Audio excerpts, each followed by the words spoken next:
There's my sound. You know, I've been doing this for a few months.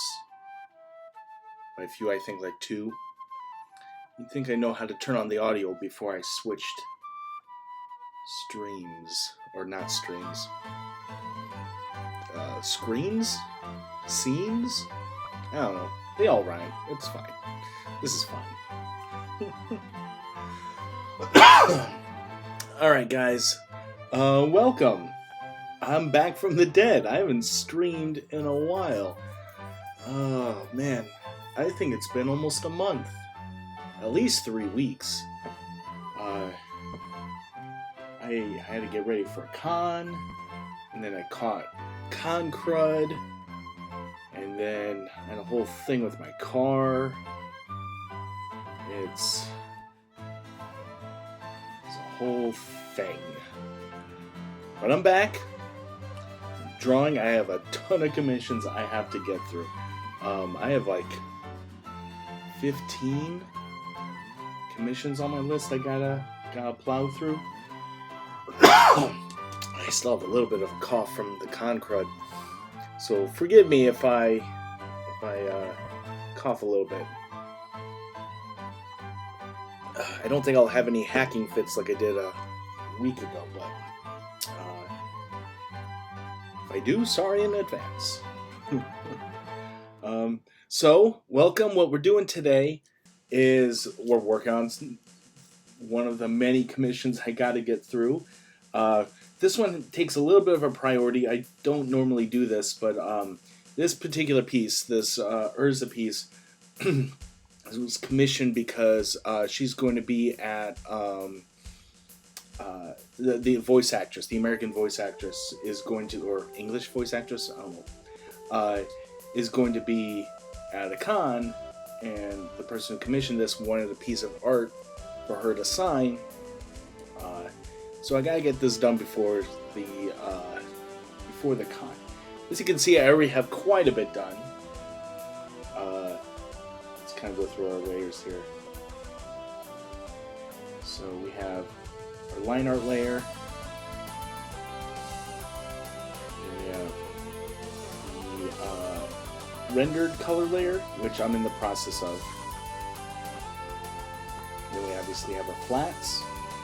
And we have our backgrounds. Now I did the backgrounds different than I normally do. The backgrounds here, this is all just digitally painted. I didn't do any kind of... You can see some lines for definition, but I didn't draw this all out.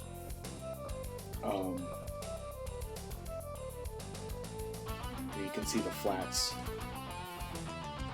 here. So I just literally just made some shapes in color, and then with a watercolor brush tool and charcoal brush and pen tool for hard edges, I just create all the details there. And of course use the cloud brush, gradient tool. So I guess those are the flats as they are. So I added a little bit of a gradient to the sky, added the clouds, painted in all the details. Now usually I kind of color, I copy the layer just so to make selections easier. So I always keep the original flats just to keep it all together. Like this, we have the flats for her, then this is where I'm rendering in the details, and then our line art. So now that I've kind of gone through our layers, let's do some painting or coloring, digital art. Wow. Okay, let's switch over to get some music over here.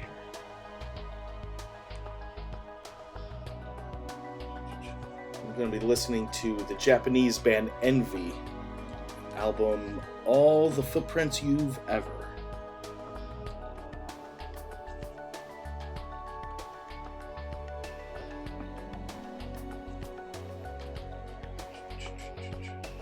And you guys should be hearing some music as well. Can't hear exactly what you guys hear. If my voice isn't loud enough, or the music's too loud, or if the music's too soft, just let me know in the chat, and I will make the appropriate adjustments.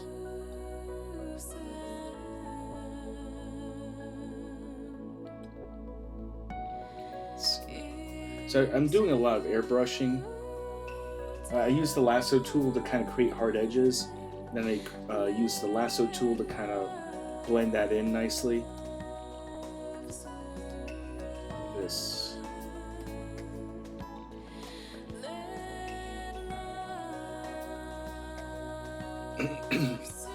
Biggest mistake people make when they're digitally coloring and when they're new to it.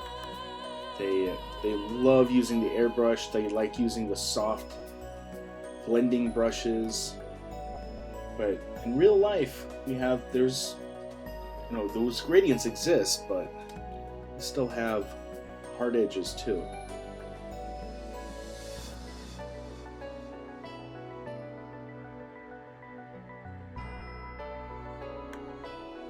Not sure if I have anything like this. Let's see.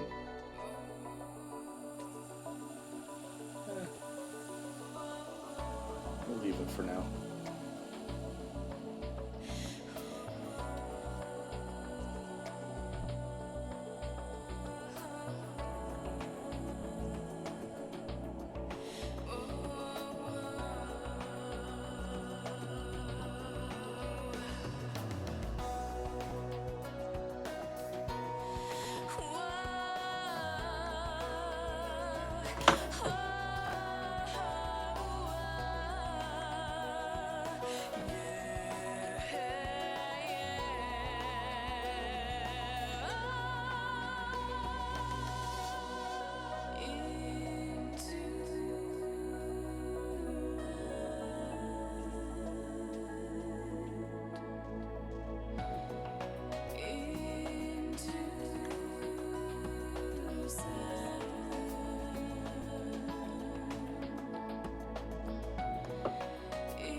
So I'm always happy to be asked to draw Erza, even though I can't ever spell her name right. It's not even like a hard name to spell. But every save file for every piece of art I have for Erza, I always spell it Ezra, and I don't know how, even though I know the right spelling, how I get it wrong every time.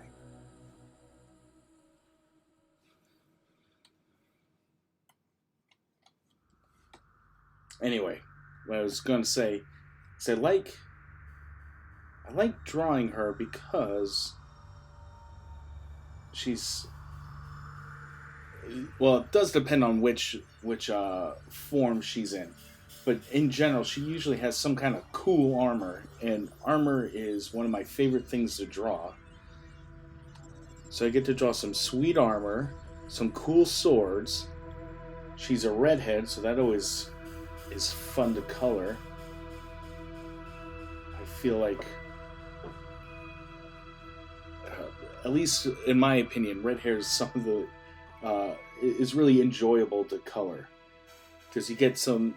Because purples are, red's part of purple, so that purple works really good in there. Yellow and orange really work well into it. Well, yellow makes the orange, so it's, I don't know, I feel like you can't go wrong. Other hair colors like blonde, I feel like are harder to color, because you can't do purple for the shadow, because purple and yellow are complementary, so you get this muddy brown doesn't really look very good. So you can always pick a different color, obviously. But I'm always a fan of using yellow and purple for shadow and highlights. So when the hair's already yellow highlights don't really add anything to the color, and then purple deadens it, makes it look this ugly brown, so that ruins the hair color. So just a personal bias, I guess.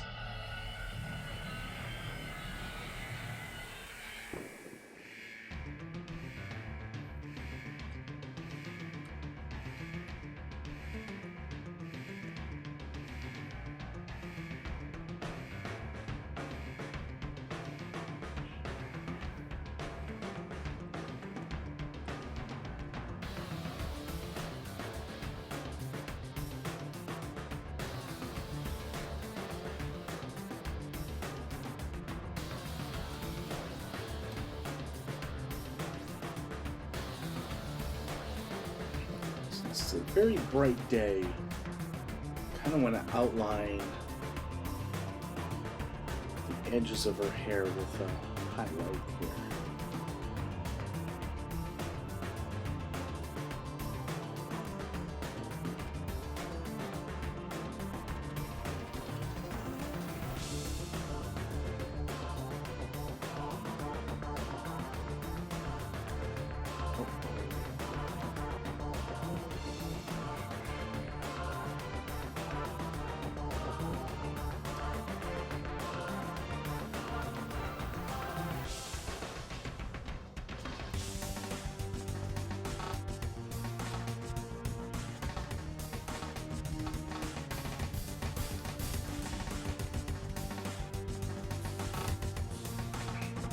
So this looks pretty good so far. I think I want to push the highlights a little bit further.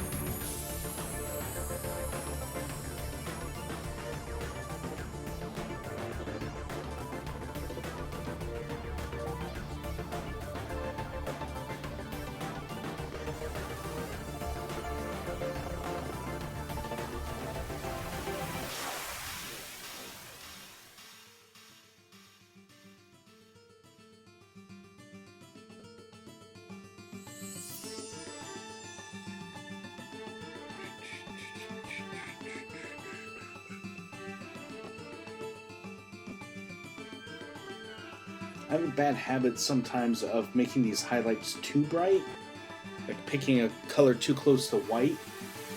And I might have still done that. I try not to. Because I generally really like high contrast in my colors. But sometimes, the reason it's a bad habit is sometimes I get too contrasty. And that contrast makes it kind of hard on the eyes.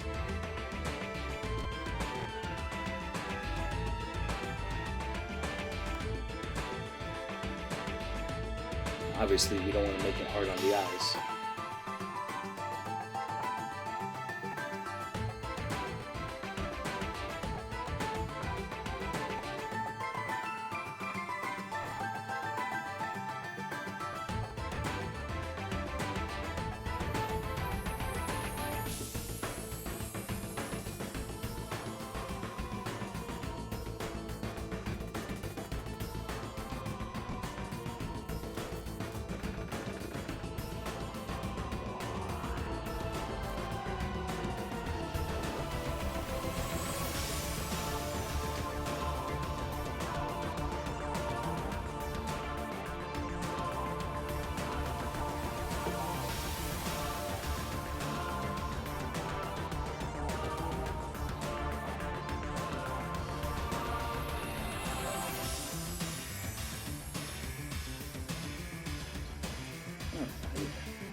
So one of the reasons I keep the flats is so I can just select a section all at once.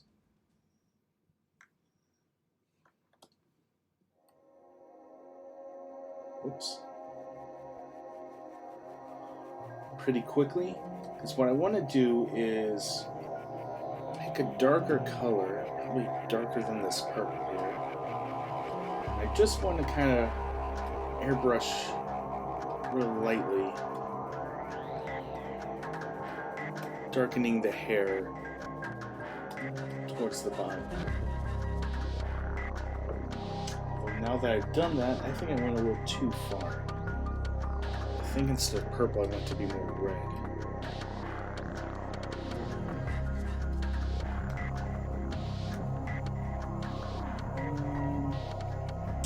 You know what? I keep doing it, and I think I'm wrong. I think I'm going to leave it just the way it is. When I darken it, it's kind of blending too much in with the eyes, the arms. So, speaking of which, let's do that. Let's do the arms and the legs here. Before we do that, let's save it and get a sip of coffee.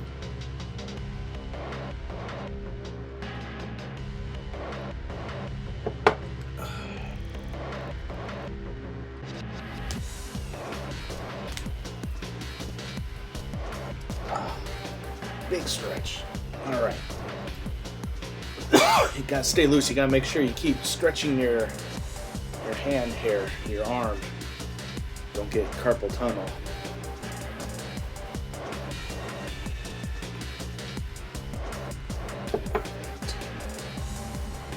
Back to it. So like I said, I feel like it's a very bright day, so light's kind of coming from all directions, but especially from the top.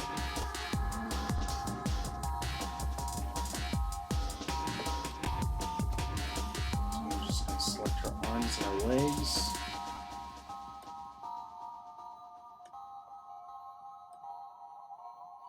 The other reason I keep the flats is sometimes when I do like texture brushes, sometimes I mess up and some of the texture or the airbrush kind of leaks into another color that I didn't mean it to, and then I can't just do a quick eyedropper tool for that color. So if I keep the flats pristine, I can just grab real quick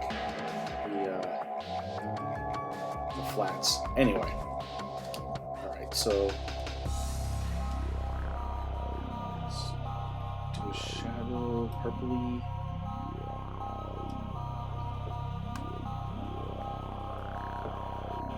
Problem is, I gotta make sure I go back to the top layer before I do anything. Okay?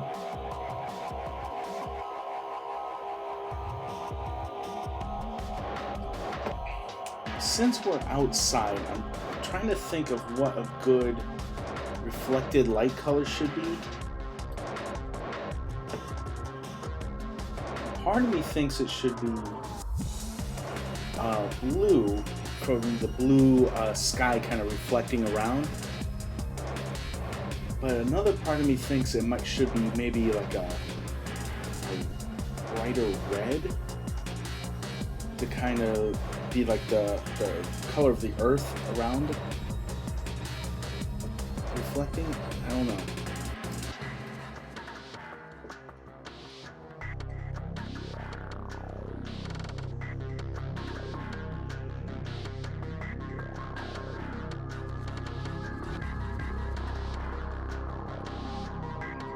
Just yellow for the highlight color.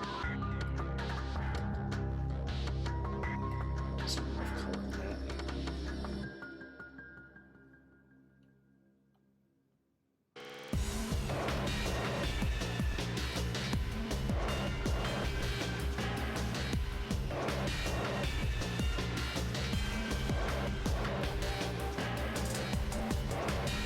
Now it's hard to kind of do these legs because it's a little difficult to imagine how the light is going to hit the legs with this big skirt coming around.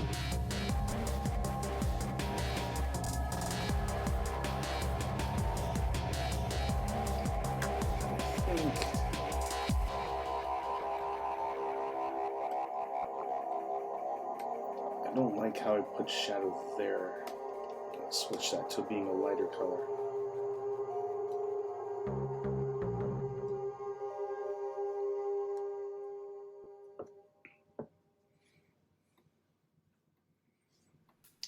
Since her belt's kind of the same color, let's do that too.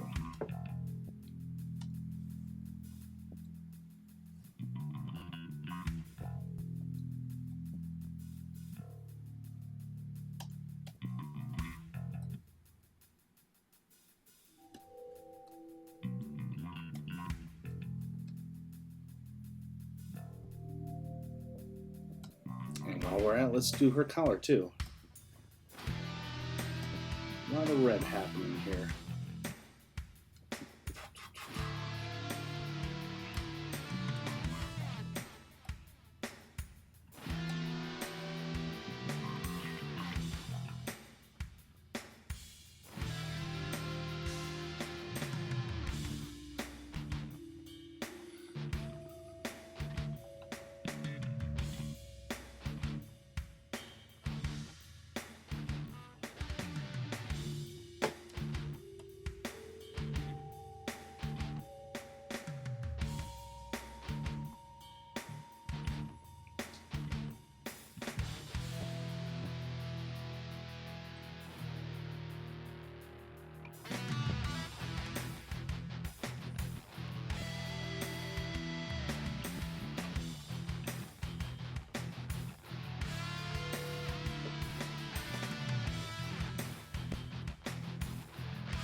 I think that might be too harsh there.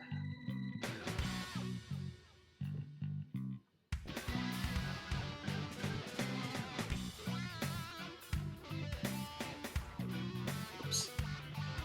So I might as well have just done it as a flat color. Oops.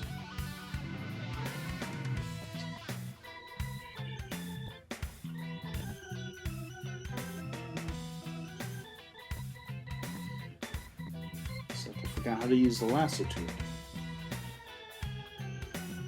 There we go.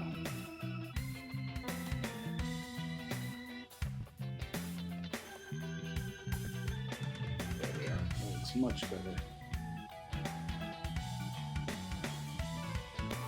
Hit a little bit over here though.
So I think since the skirt here is covering up a lot of the upper legs, I think just some light's going to be kind of coming from the front.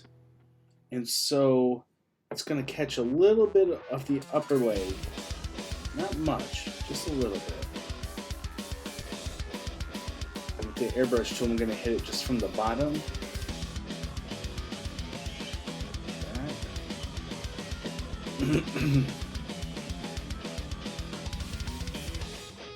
Then I'm pretty sure this back leg is just going to be mostly in shadow, as indicated by the black shadow. Why do any of you guys watch me? Say the dumbest things. It's in shadow, but indicated by the shadow? What is that? It's a good thing I'm an artist, not a public speaker.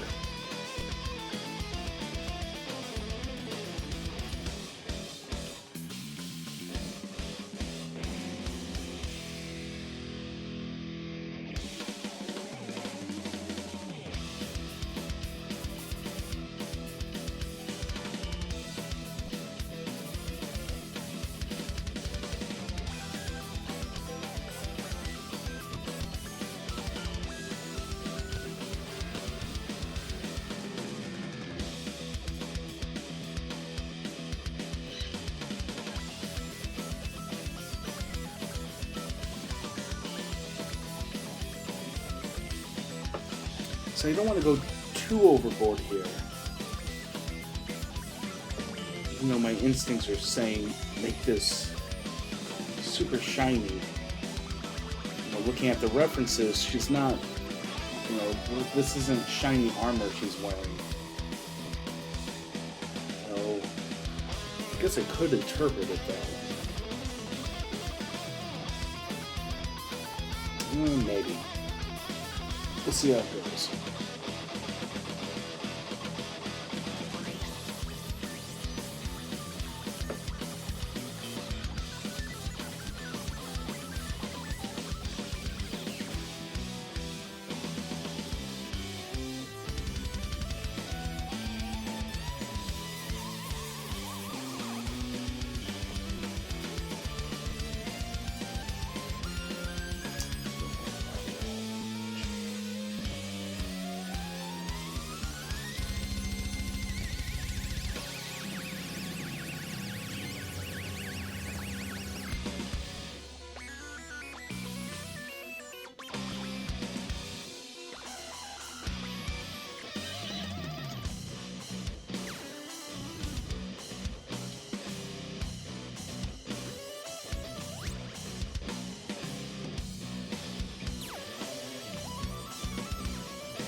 I'm not sure if I want to do more in the highlights section.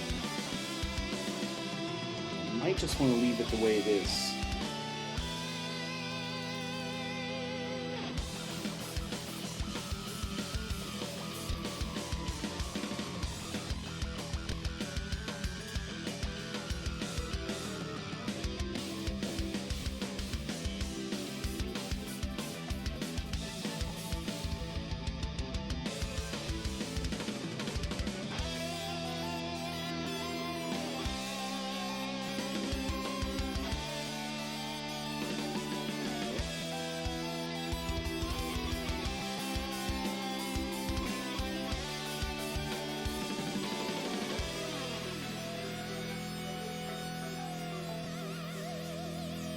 Now I said I wasn't quite sure if what I wanted to do for the reflected light color. And it looks like I already picked pink for part of it, but I don't know if I want to keep that. I mean, pink keeps with the color palette. Or her color palette. I don't know, decisions. All of them wrong.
I always hate this. I've said this before, so sorry for repeating myself, but I still feel this way.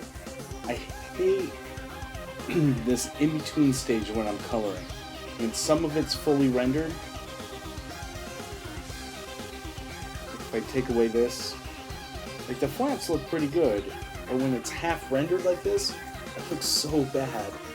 And it makes me second guess everything I'm doing.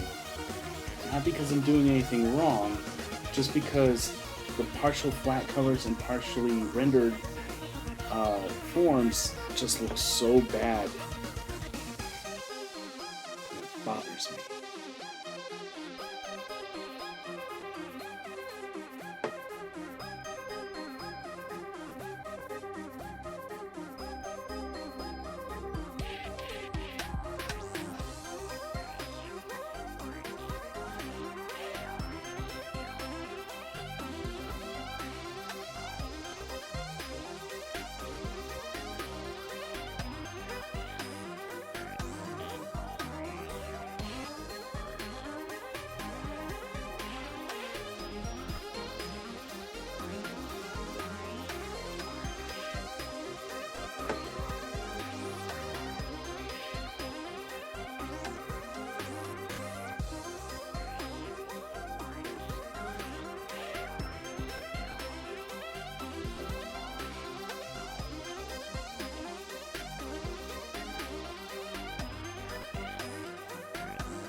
So now that I got the reflected light in here, I'm probably going to darken the hair up like I originally did earlier.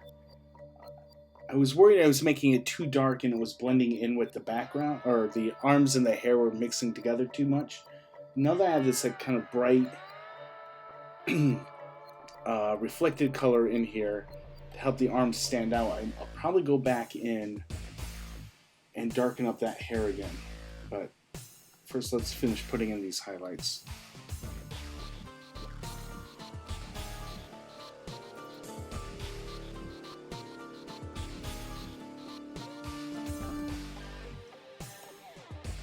So I haven't really asked you guys yet. How's your Saturday going?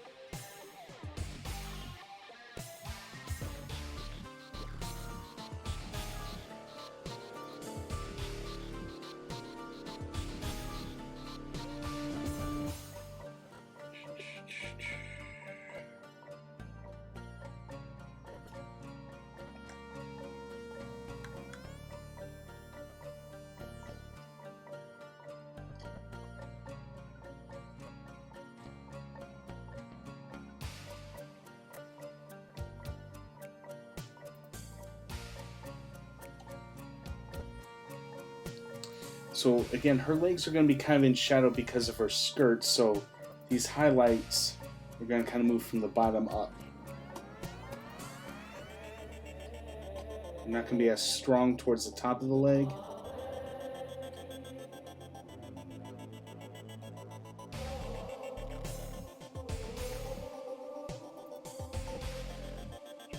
That reflected light is important. It helps define the form.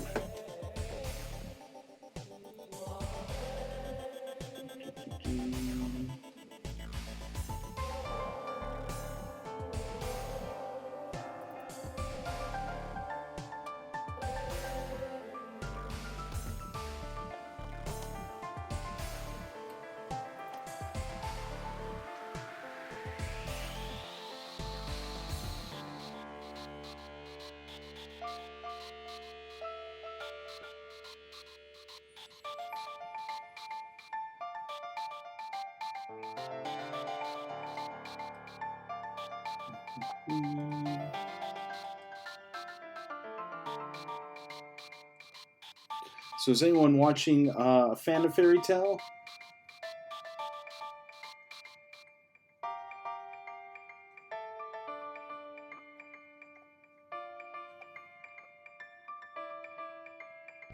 I moved my windows on my screen over here. I moved where the chat is so I'd be able to see the whole chat at once. And so now every time I look to look at where the chat is, I look where it used to be, and I'm like, where is it? It's not there.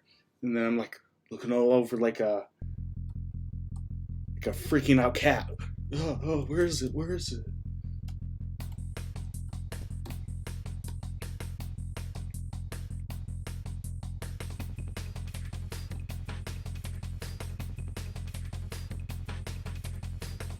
I think this is coming out pretty good. What do you guys think?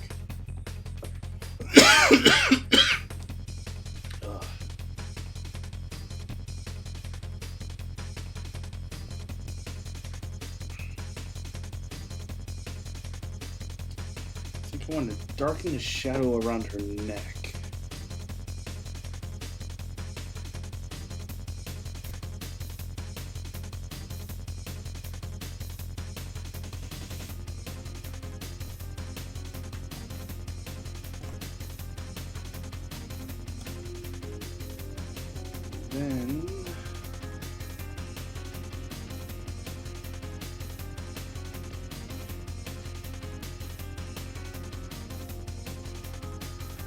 Then what I'll probably do is the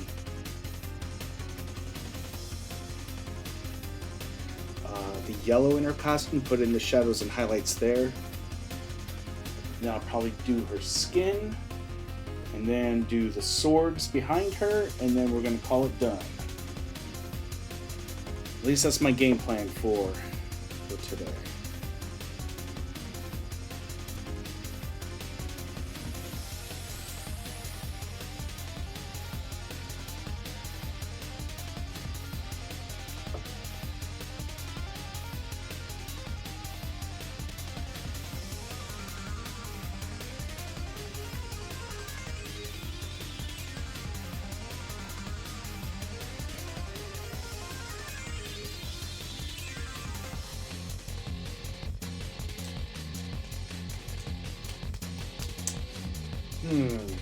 What do you guys think so far?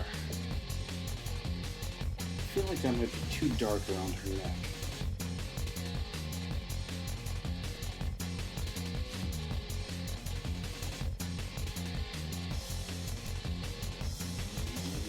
The real world, things are very different. You just need to look around you. Nobody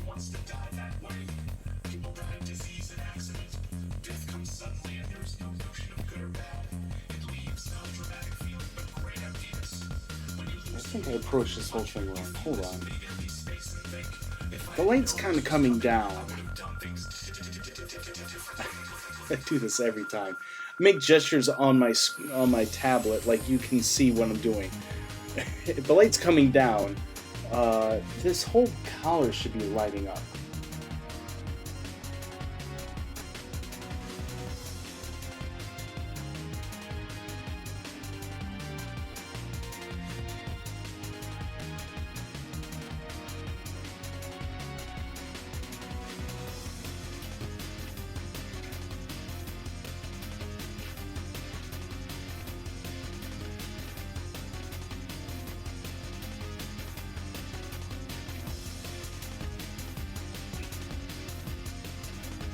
Let's go for a lighter orange here.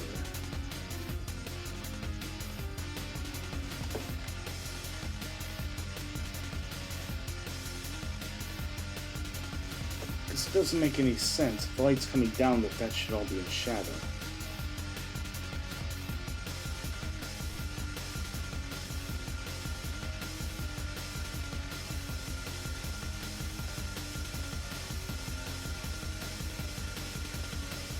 Now that's kind of losing a little bit of color there.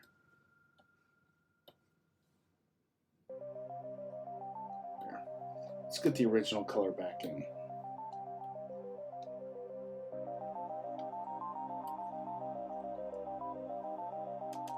Let's lighten that up with an orange here.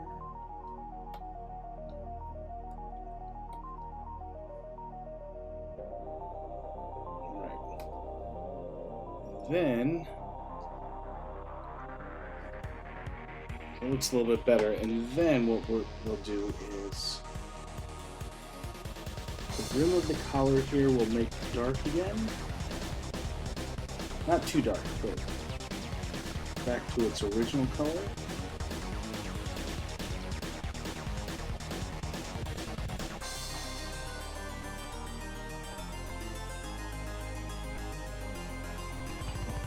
Why can't I do this? Okay, here we go.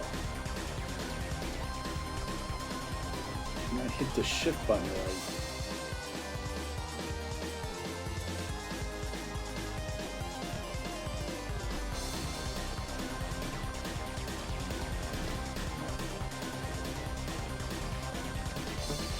Now, let's hit the edge here.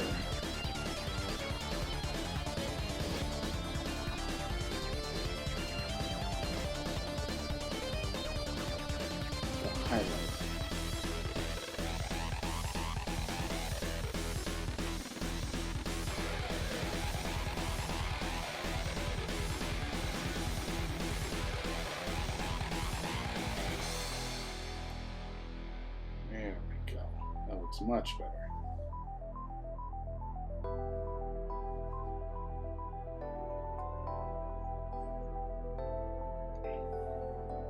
Though I do question the design of this costume. Why would you have the hair color and elements of her costume so similar in color? I feel like that'd be a real pain in the neck to animate. To have so many colors so close. Literally like in close proximity to each other.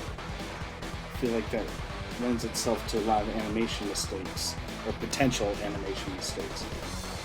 I'm not an expert, I don't make anime, but as an artist, I know I'm having trouble right now clearly distinguishing the collar from the hair. So if you have to do that, like, what, 32 frames per second? I feel like that leaves a lot of room for problems.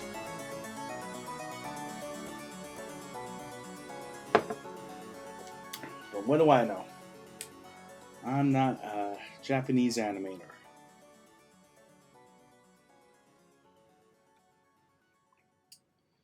Alright, so I think that'll do it for the red parts of her costume. I'm going to do the yellow parts next.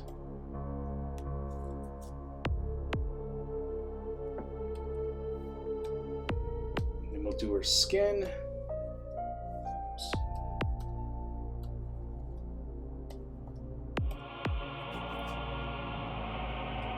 Actually, before we do that, let's do what I said I was going to do a second ago.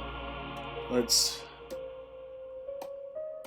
darken up her hair just a little bit, or at least the bottom parts of her hair, so that her arms stand out a little bit.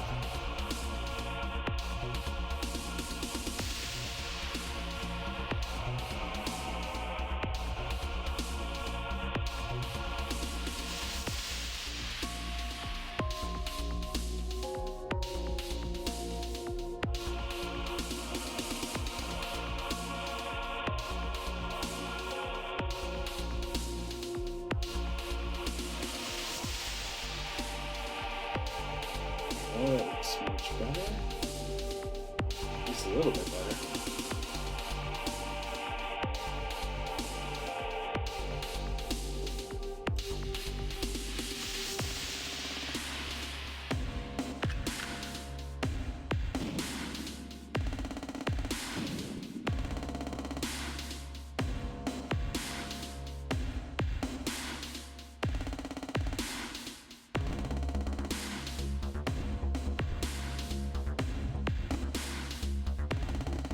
Funny, being an artist, how much you just tweak stuff and just try to figure stuff out.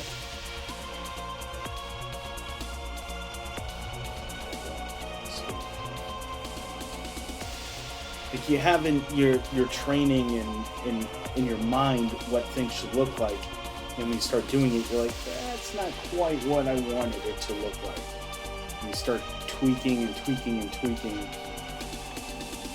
It's a weird process, that's for sure. Let's get to the yellow parts here.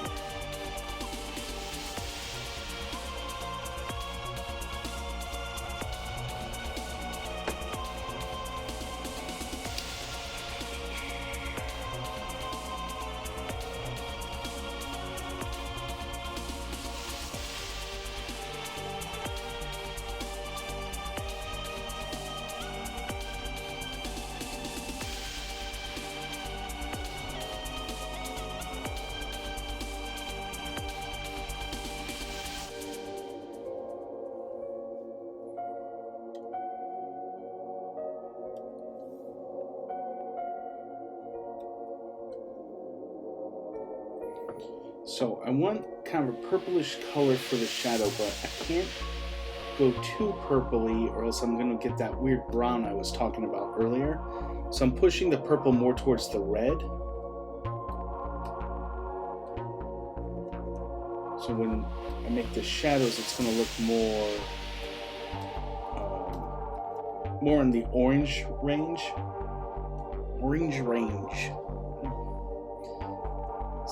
That's a hard thing to say. Orange range.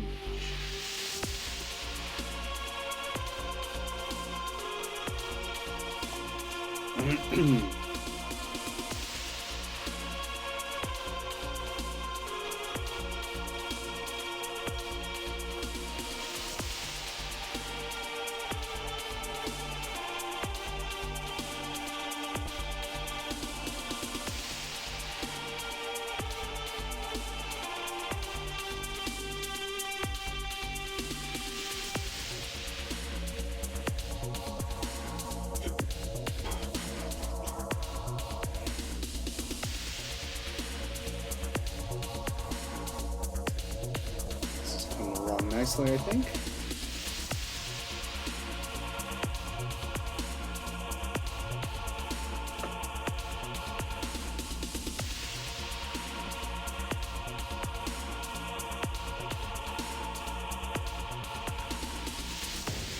Huh. Oopsie.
See, one of the problems with doing a commission like this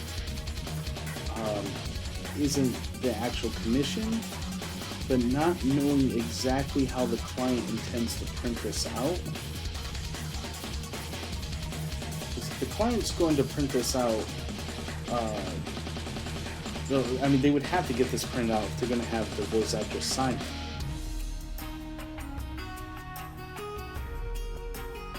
I don't know if they're going to print off at a home printer. They're going to bring it to a place like Staples.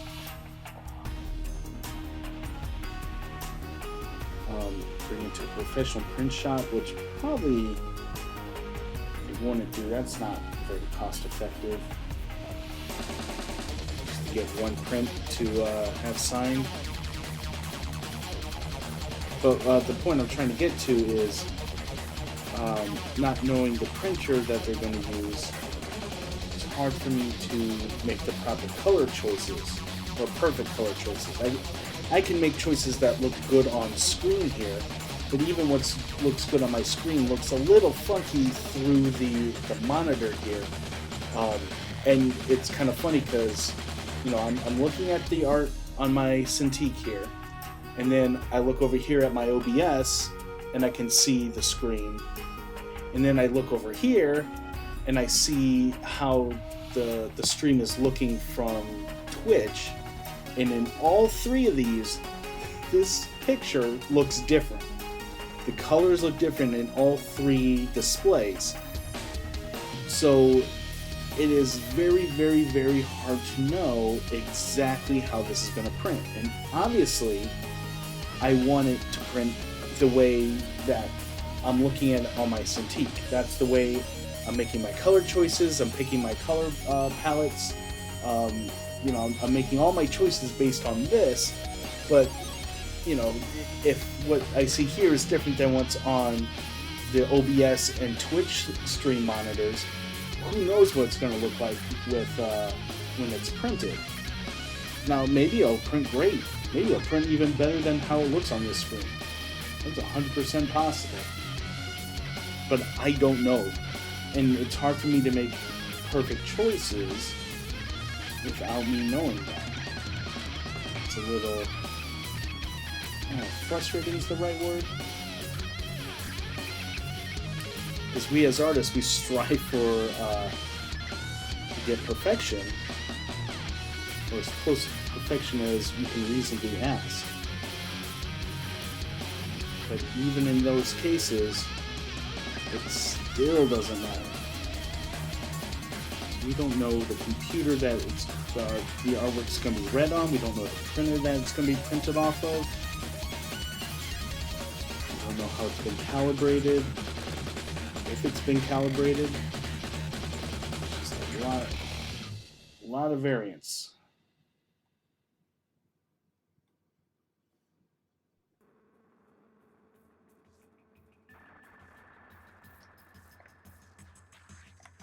Now, of course, if I was in control of all of it, if I knew the printer, if I had the printer,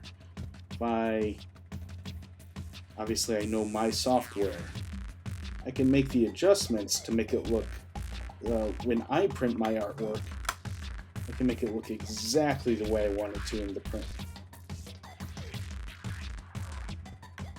When I send it off to a client, I lose that control. It doesn't matter if the client's like a private client, like this particular one is, or if it's like a publisher. You know, when I send my work off to a comic publisher, I cannot control how that's going to print out. I can do my best. Now, to be 100% fair, often they send me specs, like specific color modes or whatever.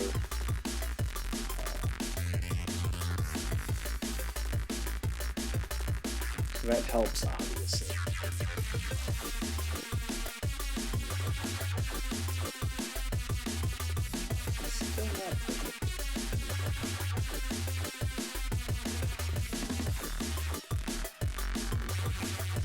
So I've been drawing for about an hour now. So if you guys have been enjoying what I've been doing, feel free to give me a follow. I'm still pretty new at this, so I'm grateful for all the follows I can get.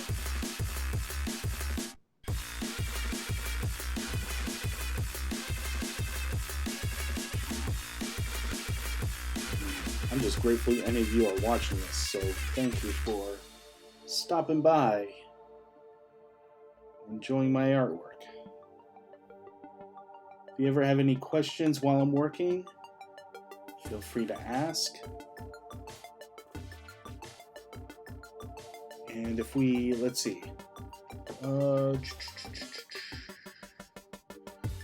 looks like Sideways only has 100 hit points left.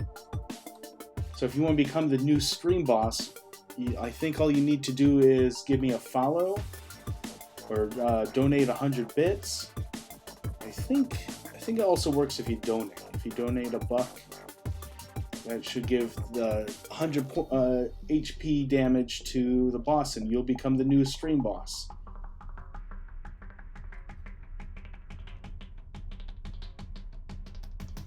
If that's something you care about.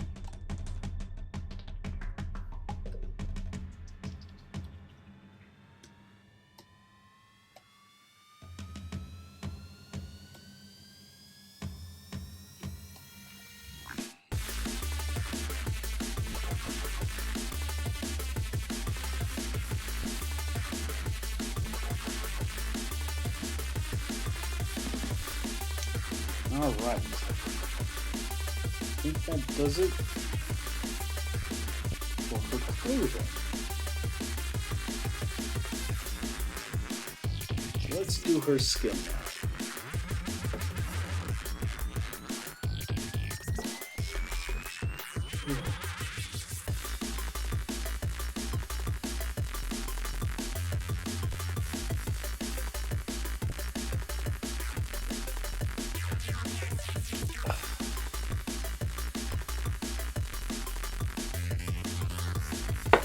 Fascinating to watch them drink coffee, huh?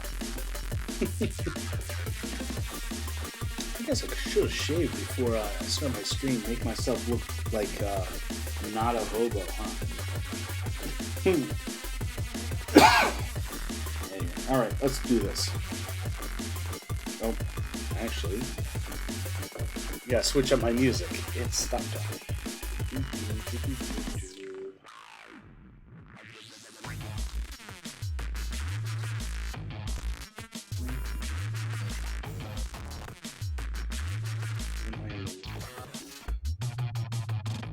Of course, the band.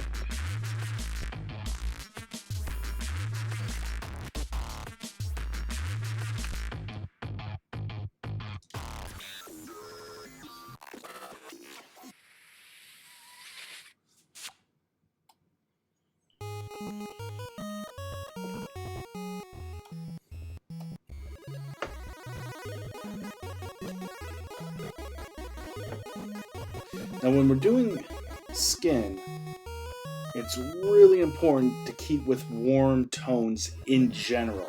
Like, I still want to have a purple here, but if I do like too much of a bluish purple, it's going to really deaden the look of her skin. So I obviously don't want to do that. Like something like this. This is a shadow color I often use. What's over here? That's too gray. That's gonna make her skin look too dead. So I'm gonna raise it up a little bit to be a little bit more in the red scale. I'm gonna saturate it a little bit more. And this should be a pretty decent shadow color for her skin.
pretty good, I think. So I think all I gotta do is finish her skin, and then do the swords. I think this piece is done.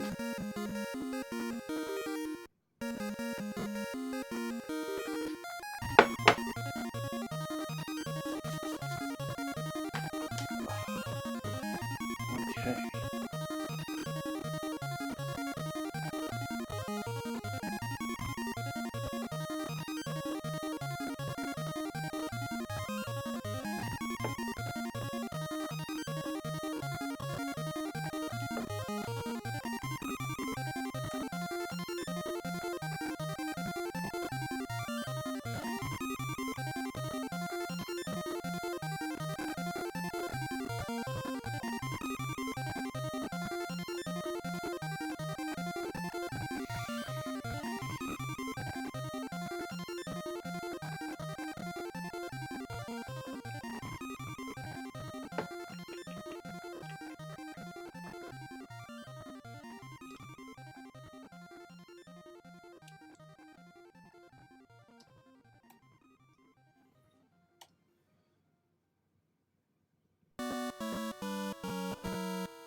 All right.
All right. Sorry about that. I had to make a reply. I guess I could have put the stream on pause, but here we are.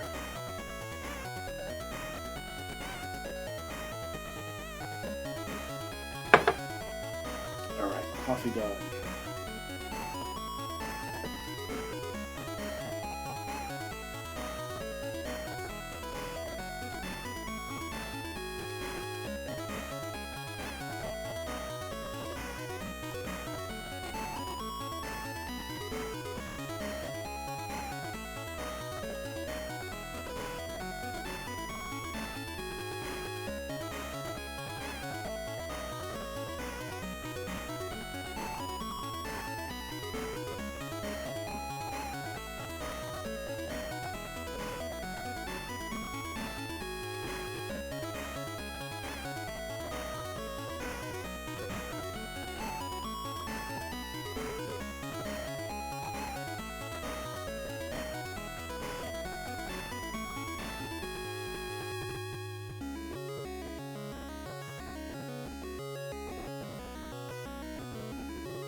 other thing I'm not sure about is if I want to do any line holds. And by that I mean change the color of any of these lines. Do I want to keep all the lines black?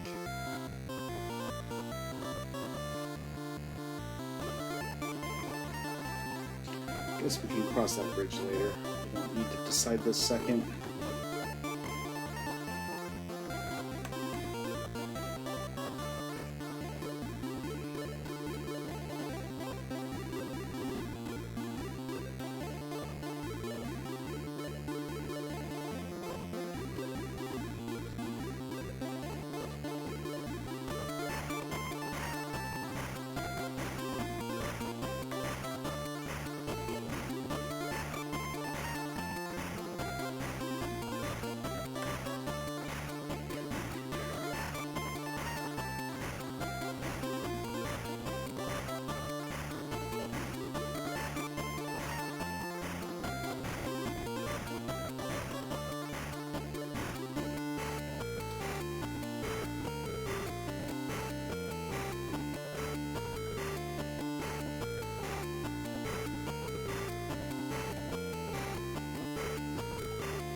What's funny with the this particular design of Erza, she has the hair going over one eye.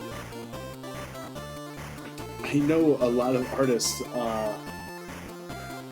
and I'm not exempt from this, we often kind of design a character that wears her hair over one eye, or even Key.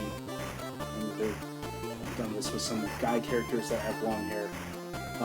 So we don't have to draw two eyes. But the more I've gotten into character design and just storytelling in general, the less it always made sense to me. Why would you want always hair in one eye? I don't think I could. I don't think I could stand it.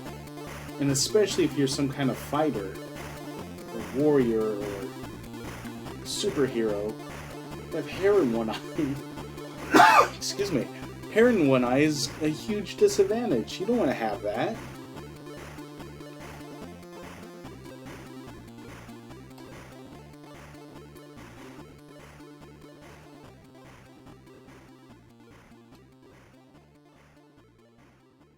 So, I don't know. That doesn't make much sense to me.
Well, we're getting there with this piece.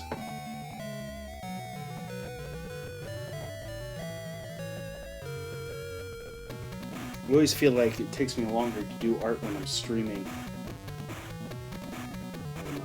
feel like I'm a little more self-conscious.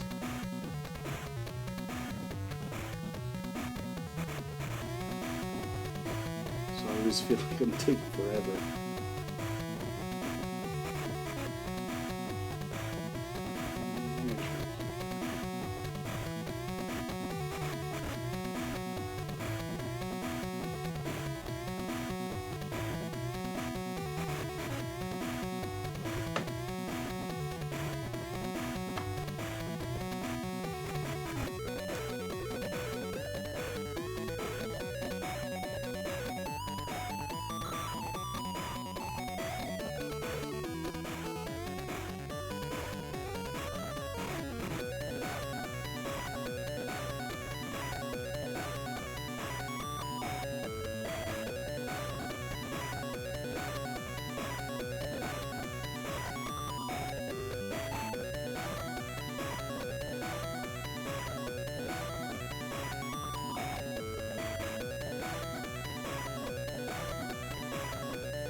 Let's do the reflected color, and we'll do the highlights.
Yep.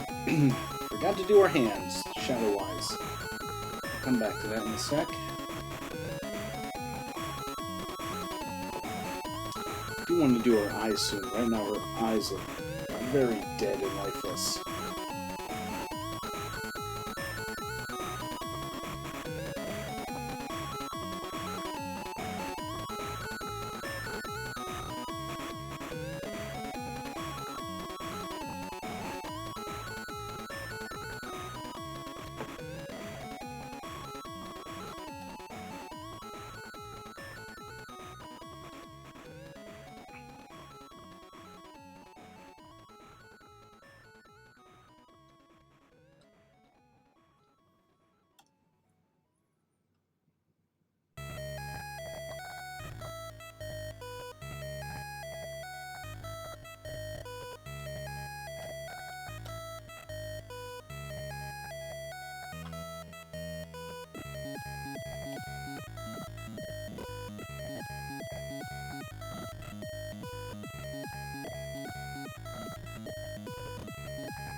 Let's finish these hands. I'm going to do her eyes because I hate those dead eyes staring back at me. I want them to look a little more lifeful. Then we'll put some highlights in our skin. And then I think Erza herself will be done.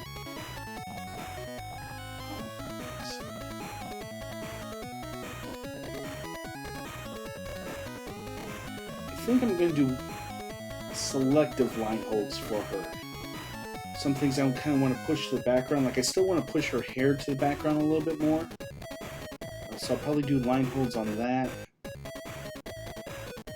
Maybe on her dress a little bit.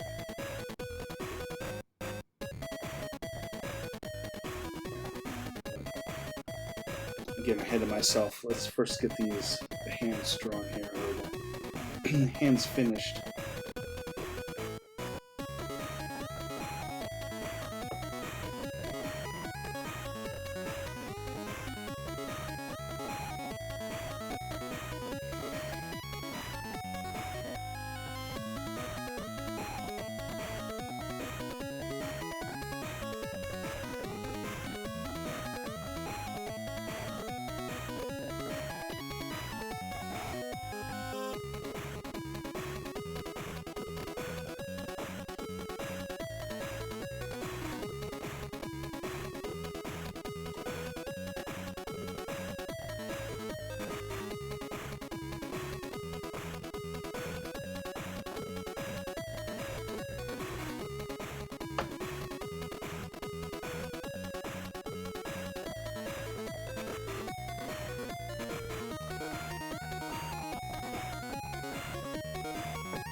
I cannot figure out how to color this hand.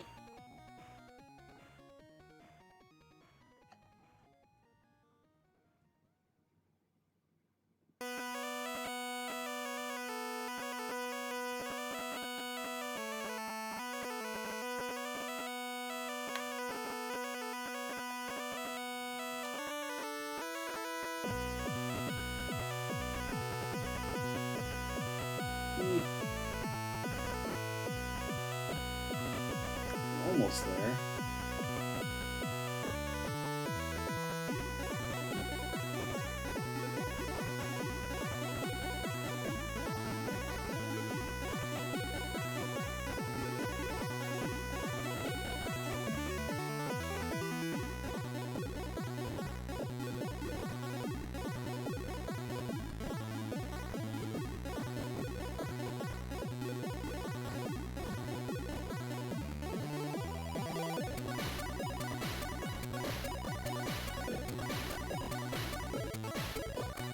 So how's everyone's Saturday going?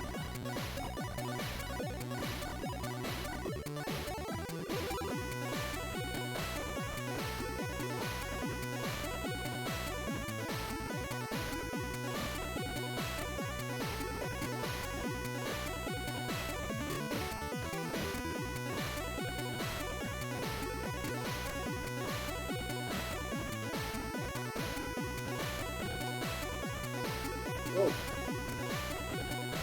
I didn't see you in the chat there, eh, Penny?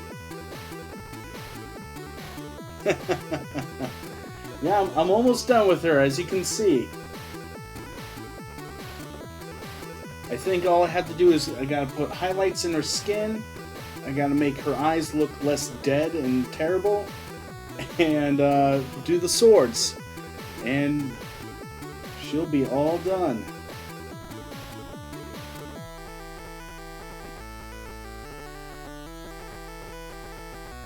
So, just so I know that I'm on schedule here. When is GalaxyCon? Yeah, I hope she doesn't cancel.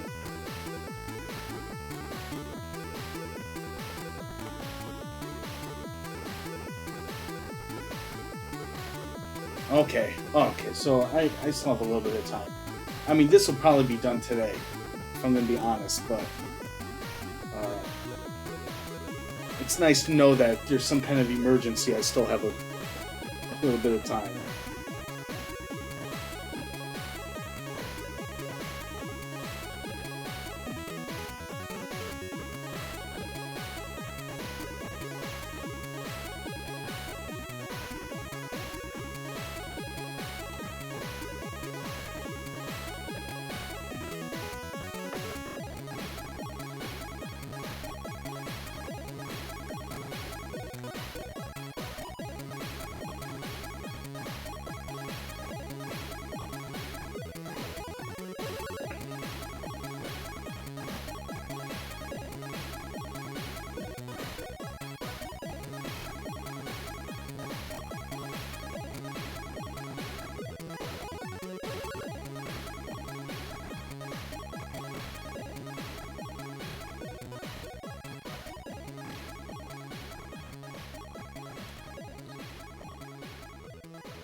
And you'd think I've done this for years. You'd think I know how to color hands by now.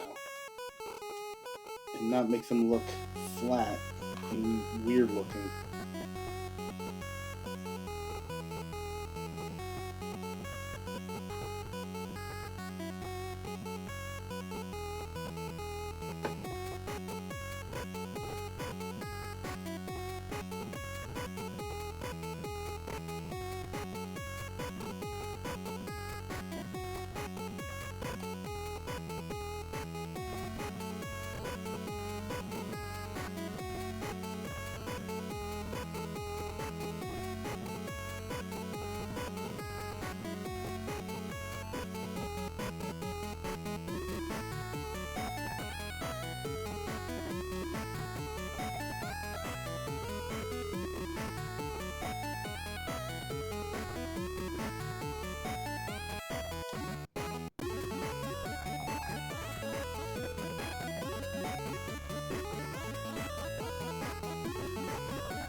Definitely better.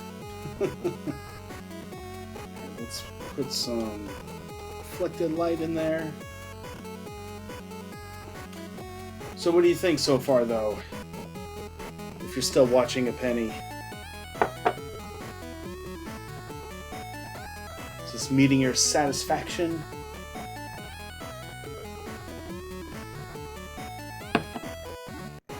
Alright, good. Good.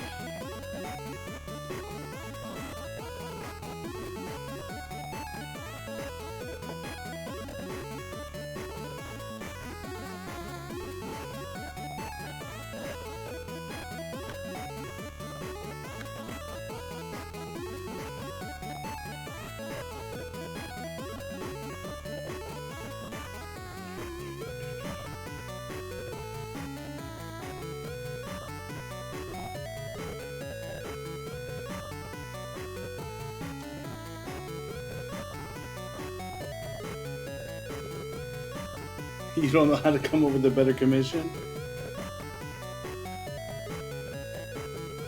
Well, you've come up with some pretty good ideas.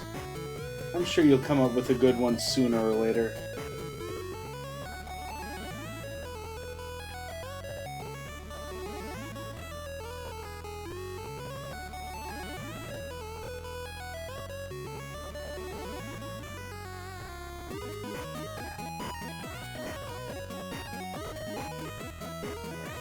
Still need to do the highlights on our skin, but let's do our eyes.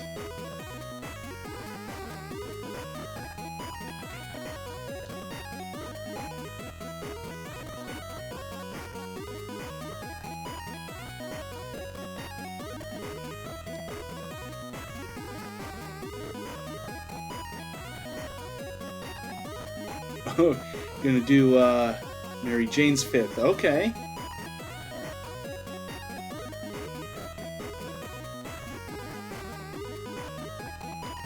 Two things I draw best is armor and monsters. So Erza is perfect for the armor department, and Mary Jane is perfect for the monster department.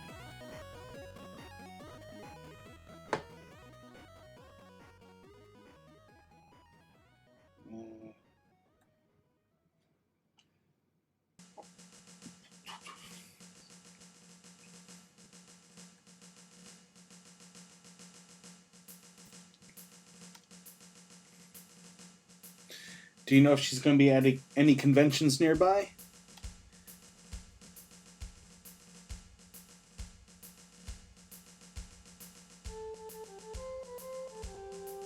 Come on, what's going on here?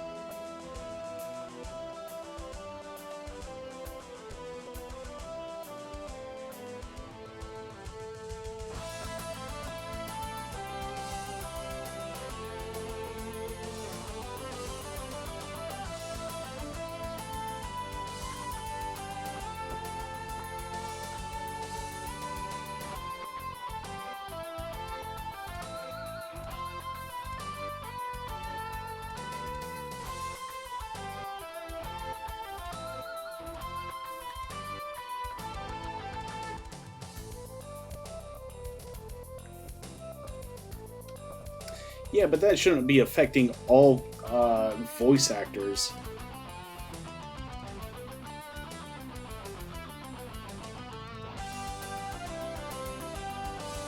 Just because Vic has been a sleazeball doesn't mean that all the other voice actors shouldn't be going to cons.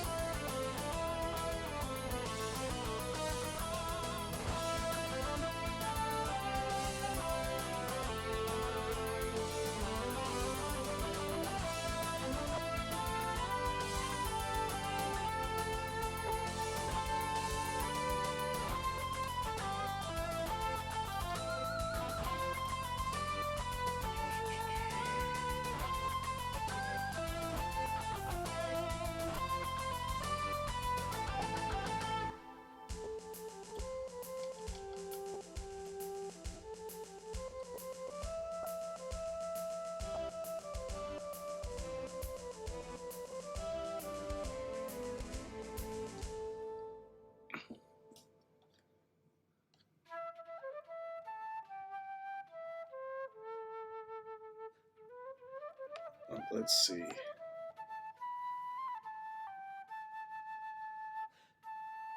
Oh, interesting design.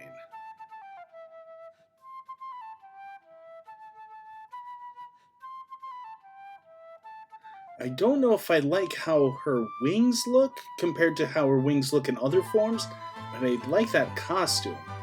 Especially like that spiky headband thing. That looks cool.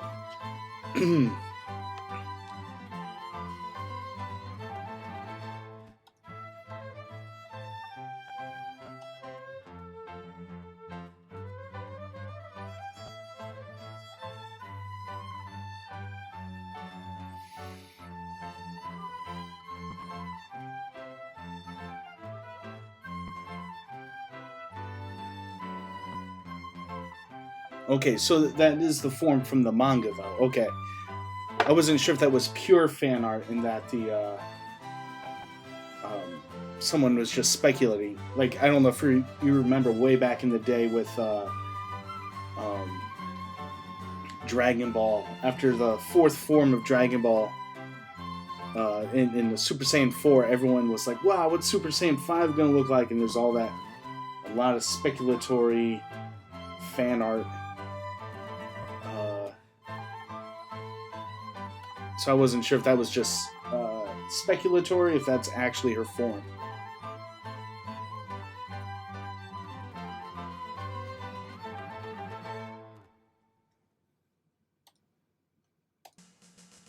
I think I just showed how old I am by talking about people speculating on Super Saiyan 5 during GT.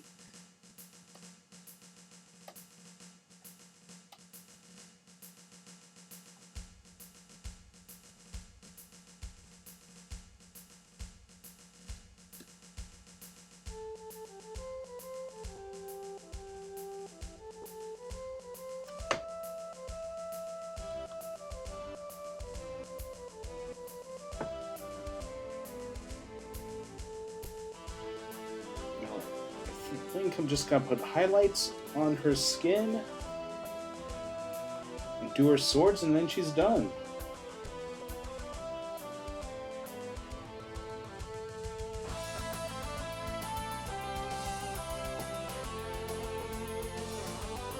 I think I'll leave her legs. Legs are gonna be pretty well in shadow, so I don't think we're gonna deal with that.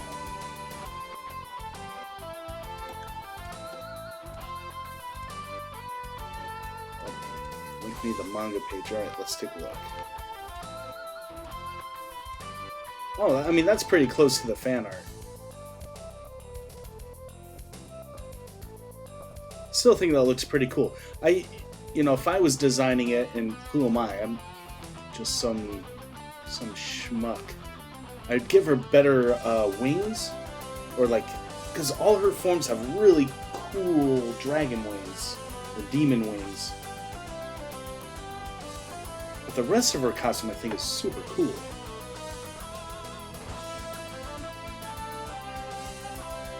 But that's my opinion. Again, who am I? I don't have a super popular manga, so what do I know?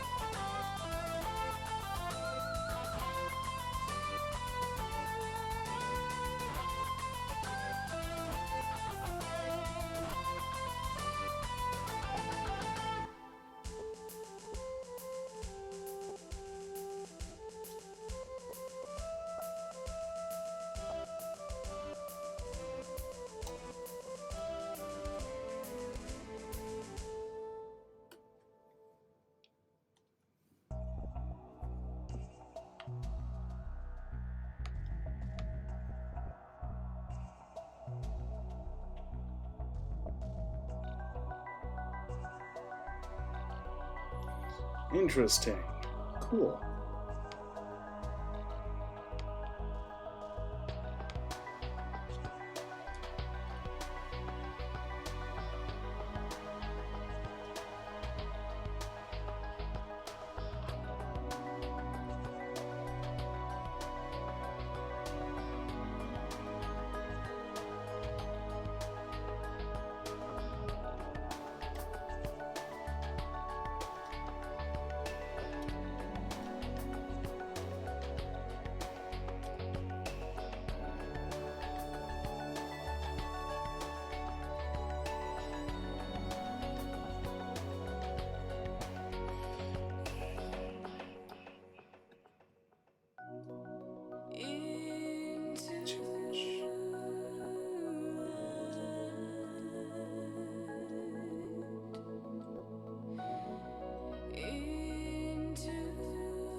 So I haven't been watching Fairy Tail. Are those like is Erza I'm drawing now and that Mary Jane that you linked me to, are those like their final forms?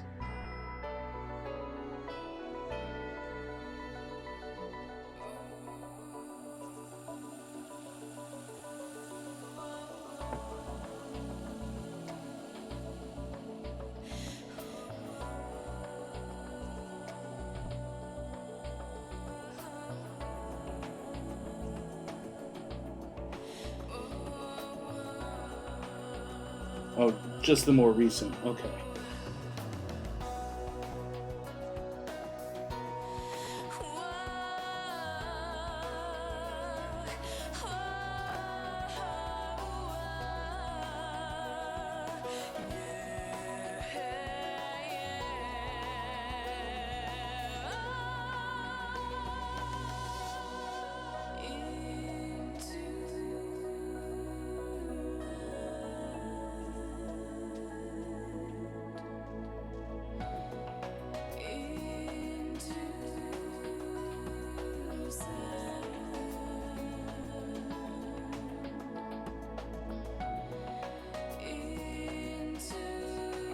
I see.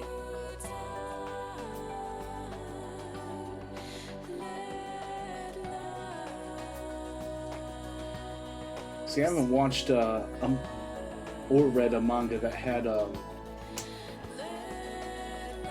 transformations in a while. Not since really Dragon Ball.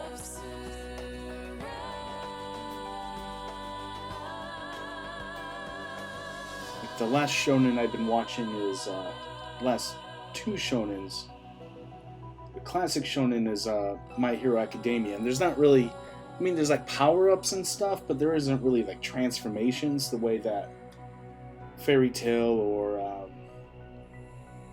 Dragon Ball has. And then Promised Neverland doesn't really have any it's not really like a classic shonen in any regard, really. It's, I mean, it has some tropes that you would see in a classic shonen, where it's like the main characters are two boys and a girl. And there's action, sort of.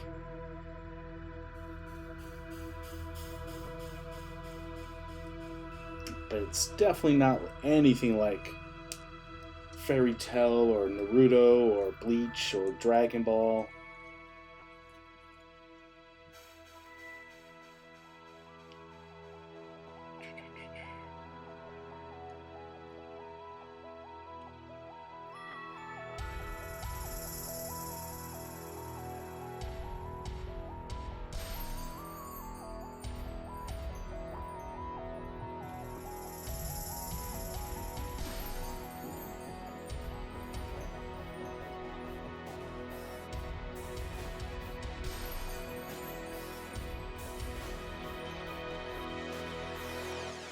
Right.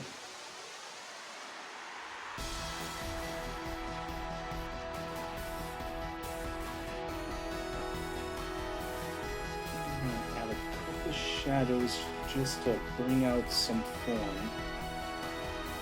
Do a couple line holds, and then I'm going to move on to the swords.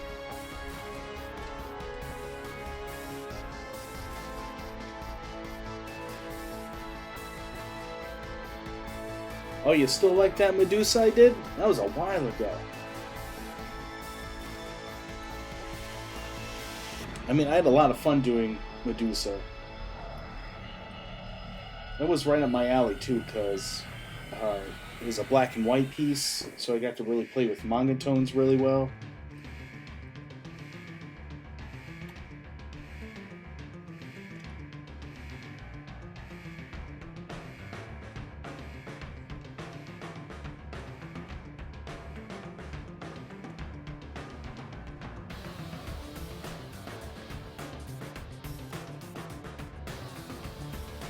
I did that years ago.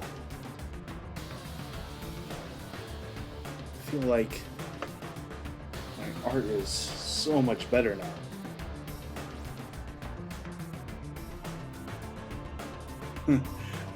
Best villain. You know, she's a great villain. I don't know if who I'd say, who would argue would be better if I could.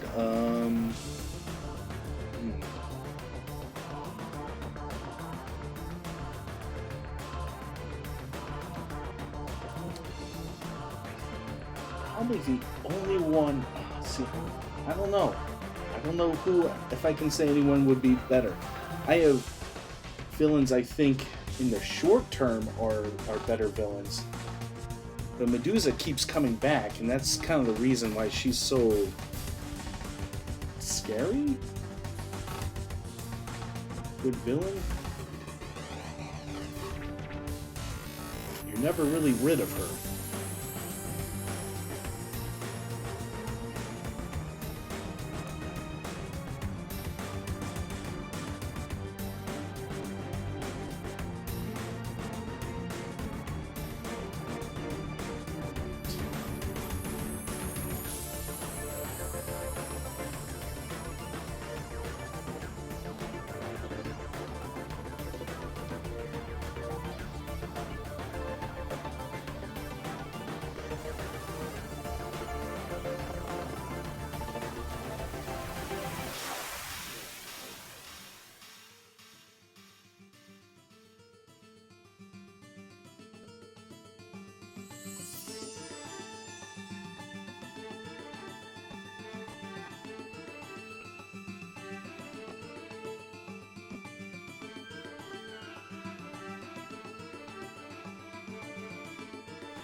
Let's do some line holds, and then let's move on to the swords. Unless you think I'm missing anything with her.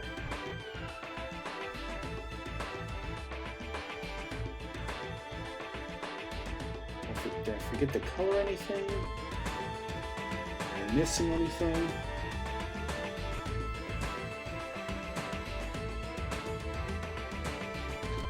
I always like, before I move on to the next stage, I always like to do compare the original flats to where I'm at. So, it's the original flats. This is like rendered so far. So flats, renders, flats, renders, flats, renders, flats. I might have made her a little too contrasty. I always do that. I don't know. What are your thoughts? Can't see any flaw, but that's just you.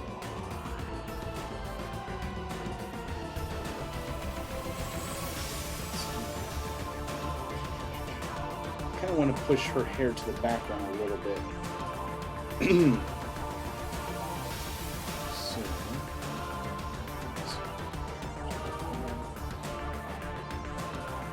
So the way we push it to the background is lightening up the lines. Just a little bit. You still want darker than their main color.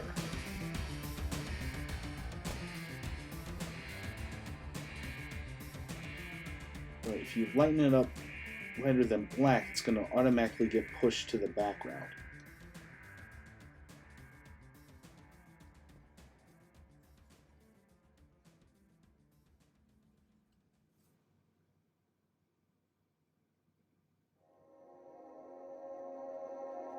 I put it up for sale.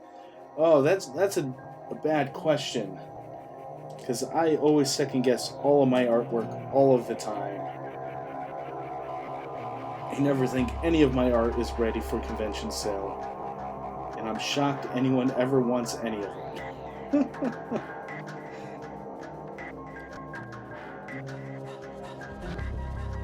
I can't even believe I've made any sort of living doing this.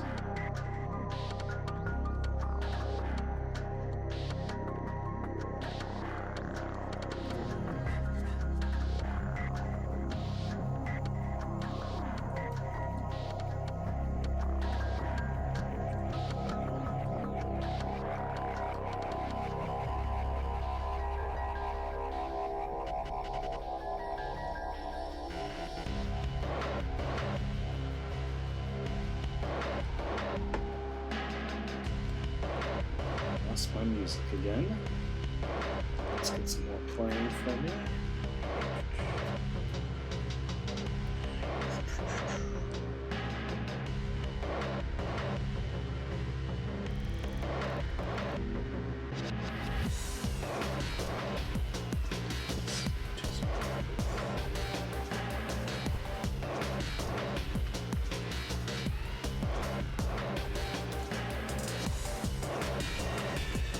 Well, I've been at this for a couple hours.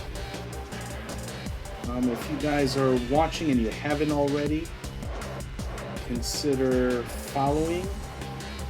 I'm still really new at this streaming thing, so I can still use all the follows I can get. If you've already followed, then thank you. You're the reason why I keep streaming. If no one followed me, there wouldn't be any point, huh?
That looks much better.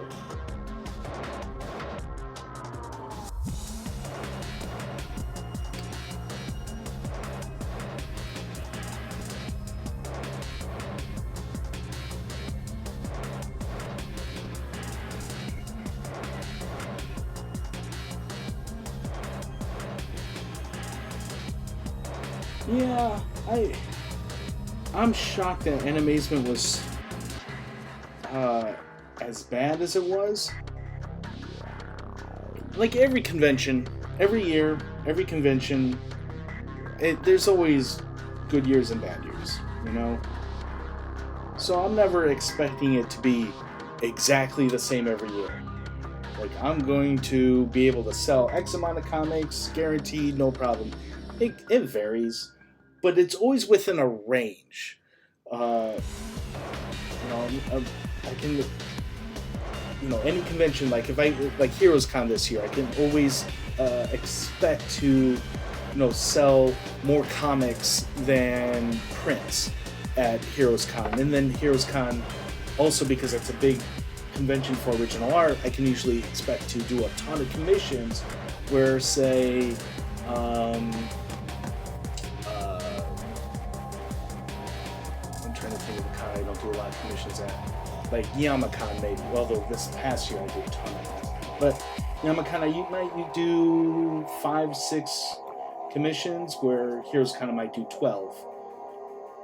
I can usually guess, have a good idea.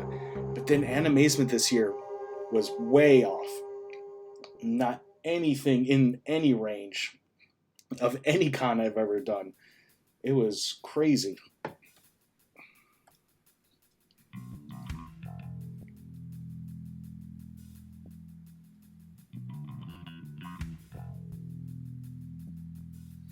An eye-opener for the staff because they will definitely open themselves to competition. I'm not sure what you mean by that.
Oh yeah, yeah. Now I don't know. I don't know if GalaxyCon is a direct competitor with Animazement. Maybe it is. I mean, I guess it is in the sense that it's in the same city, and people in that city only have X amount of funds. So I guess it's a competitor in that way. And MomoCon does compete, at least content-wise.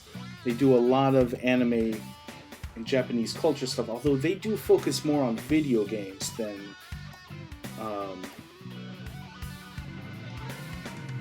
anime, even though they have an anime-sounding name.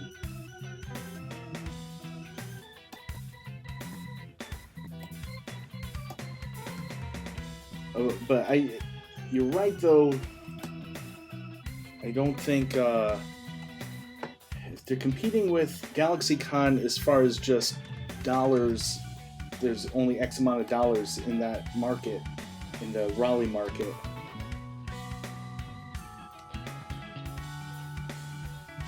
That could be affecting it. But it didn't seem like numbers were down. I don't know. I mean, not like I have access to the convention's books, but it didn't seem like there were less people there. I don't know. What were your impression? You got to walk around the con that day, or that weekend.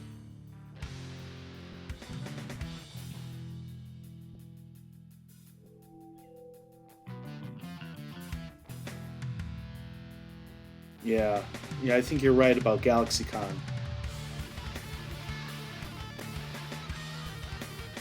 Oh, it dipped from when it peaked. When was it doing 16, 17? Was that like a couple years ago? Last year? Do you know?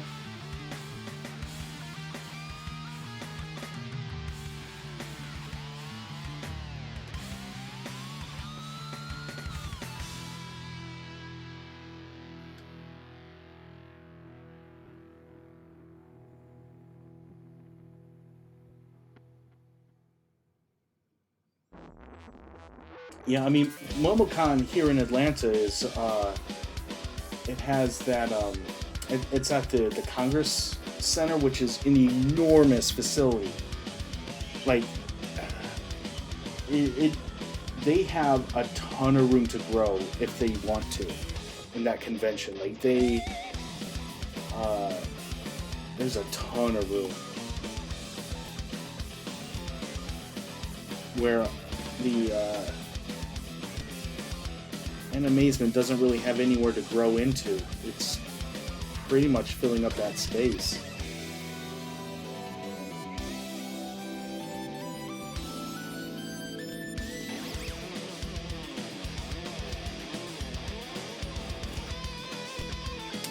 Yeah, that's one bad thing that Animazement does.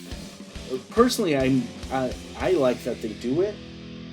But since Animazement really stays very dedicated to having the Japanese culture to their convention, and they have mostly just anime voice acting guests and artist guests from Japan, I think that's really cool. But that really limits the draw. Only so many people from Japan are able to make the trip out, which limits who can come out, which means you're going to get repetitive guests.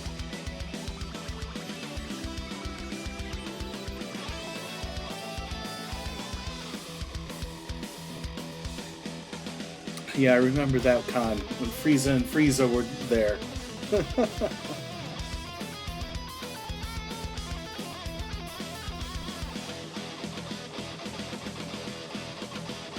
Yeah, I mean, you're not wrong about that. If you get certain Japanese guests, you'll get the crowds.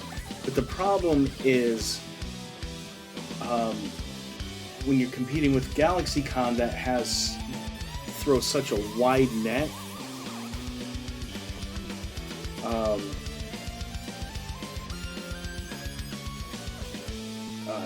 people who maybe don't care about the Japanese voice actors but care about video game actors or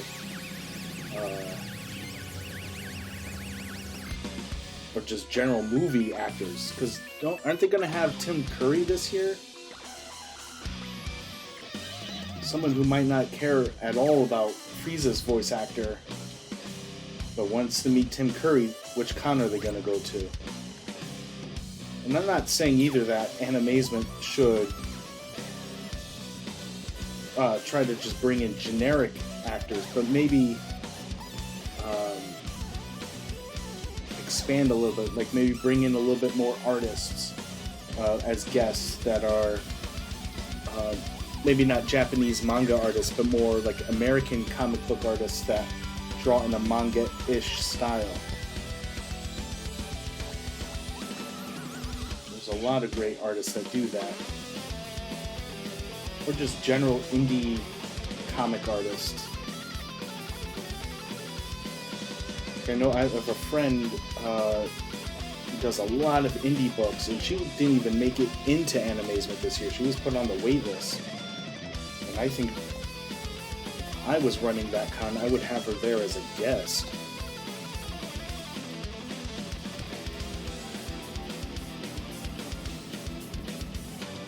I got it behind you on your chat. Hold on, let me catch up here.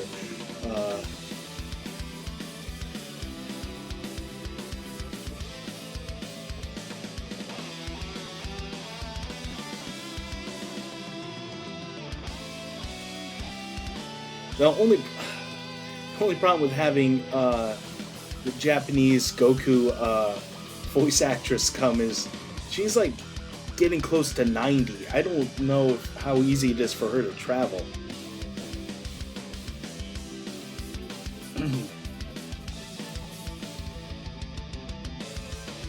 Yeah, I think GalaxyCon is trying to be like DragonCon, but they cannot.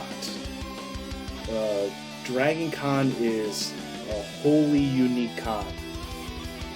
They have celebrities there, and they have artists.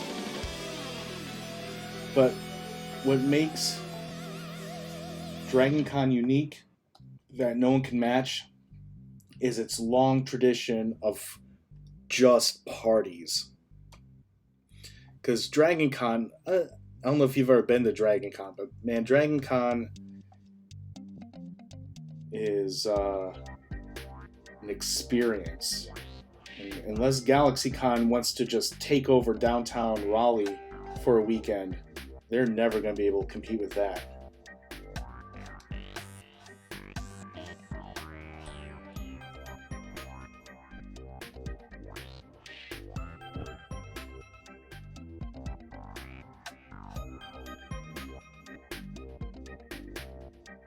Yeah.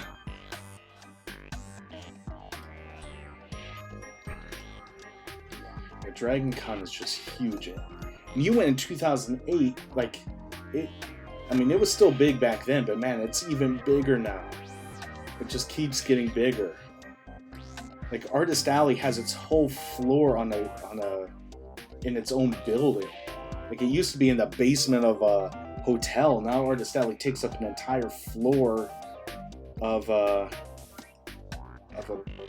building downtown Atlanta.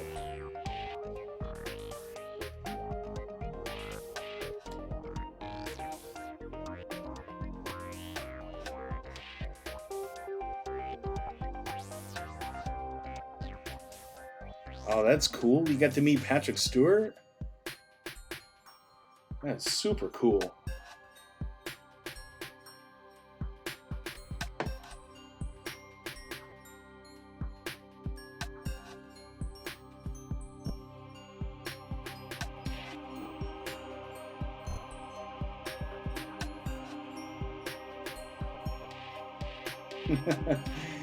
Yeah.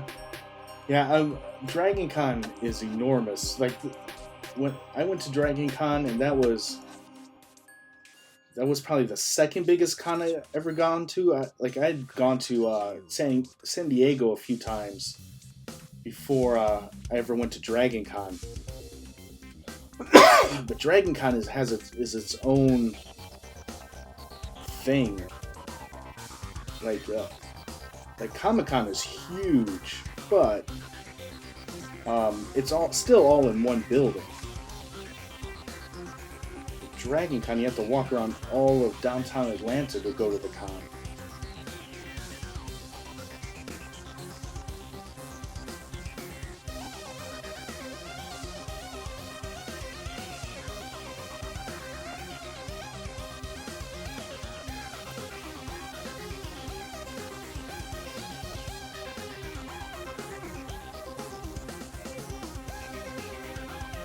I used to also go to all those Wizard World cons back when Wizard Magazine still existed.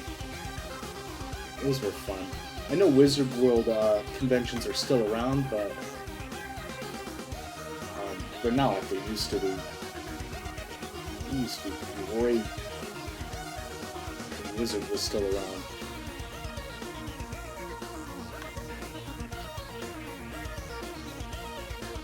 I'm sure some people would argue they're still great, but I don't know. The ones I've been to lately, not like the old ones.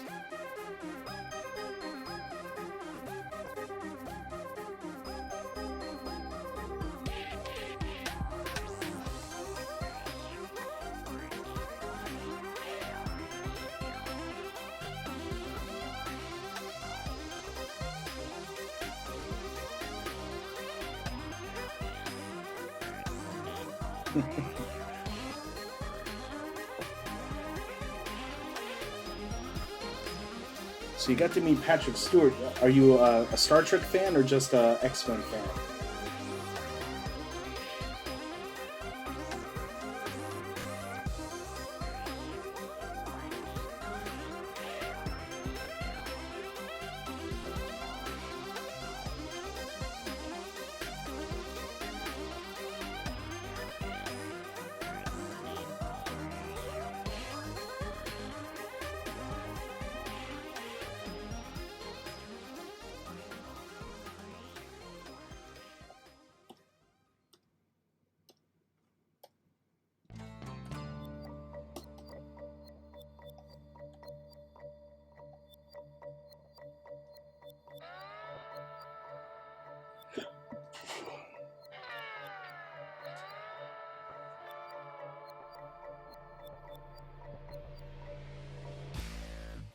That's cool. I'm a big Star Trek fan. I'm excited to see what the new Star Trek Picard series is going to be like. I'm kind of scared it's going to stink. Not because of Patrick Stewart, because he's amazing. Just recent Star Trek has not been piquing my interest.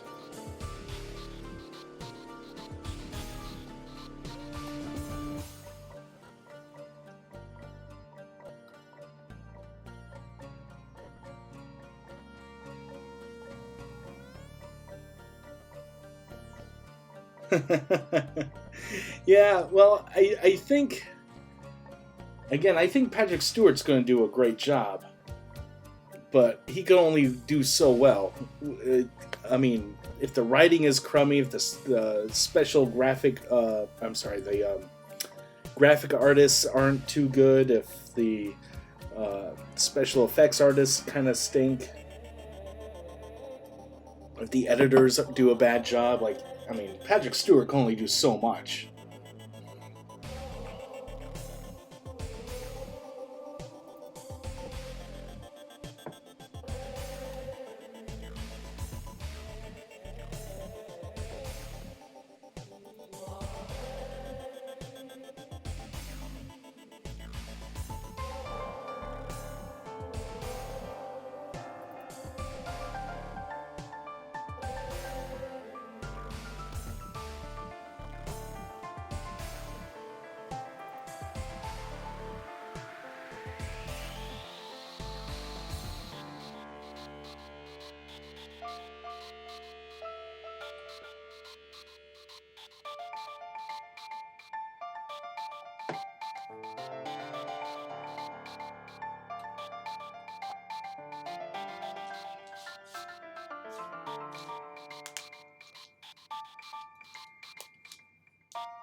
helps if I'm on the right layer.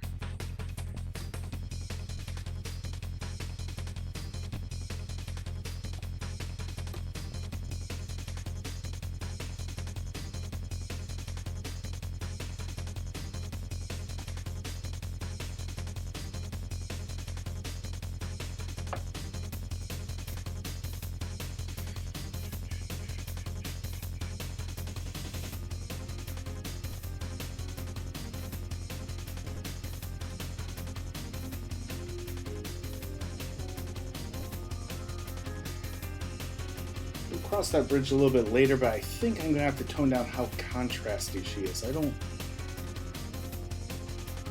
to make a small adjustment. I think I might have used too much pink. She looks a little sunburned.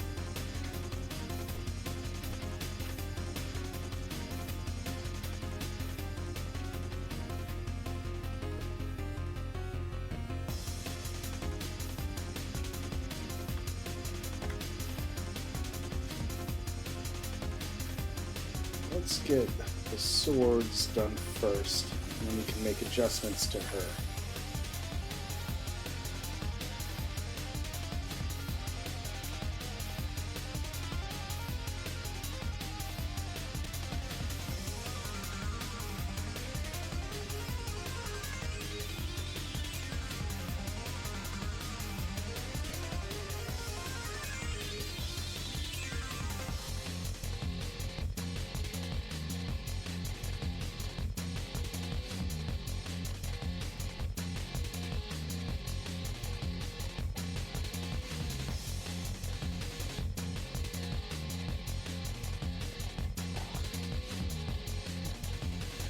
Forgetting that her hand is on a different layer.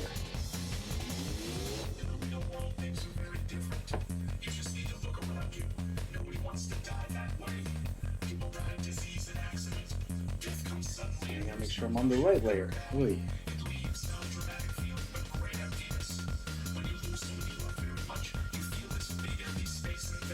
If I had known this was coming, I would have done things differently.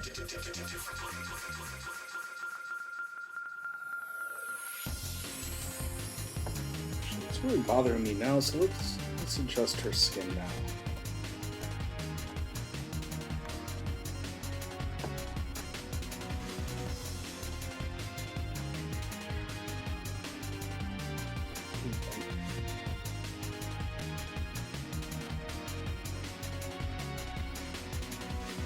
If I go too much into divots and students.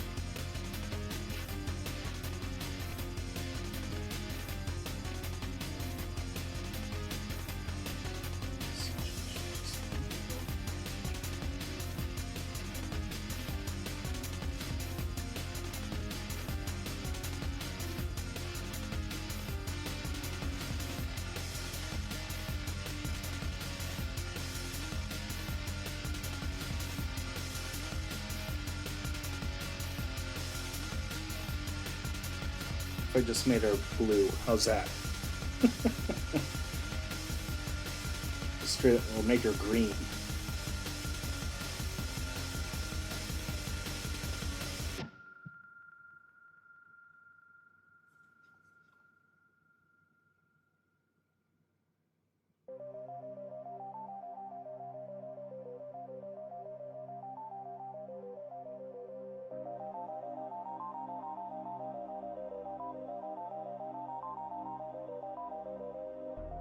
Let's see.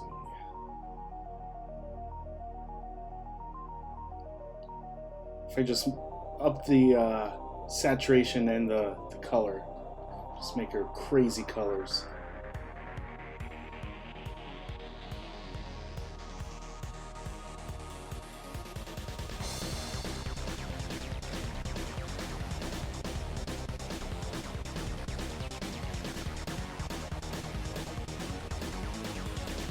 A little bit better. Compare the two.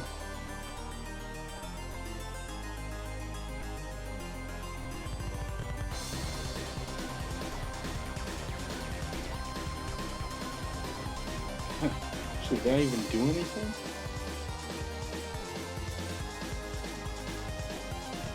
Very subtly.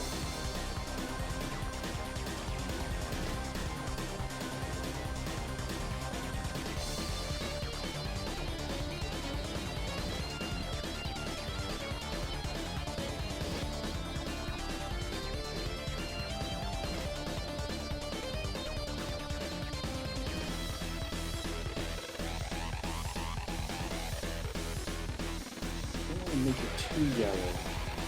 I do want to make her look a little less sunburned. There we go. Yeah, that's better. Okay.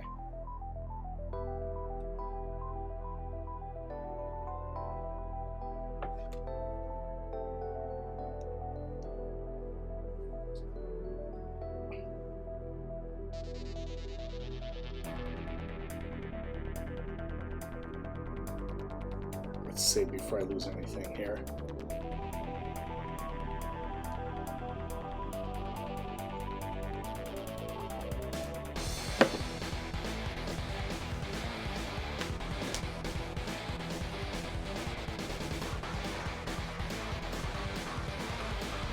It's always tough to color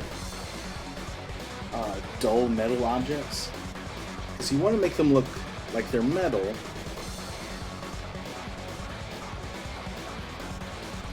but since they're supposed to be dull, you can't really make them too shiny,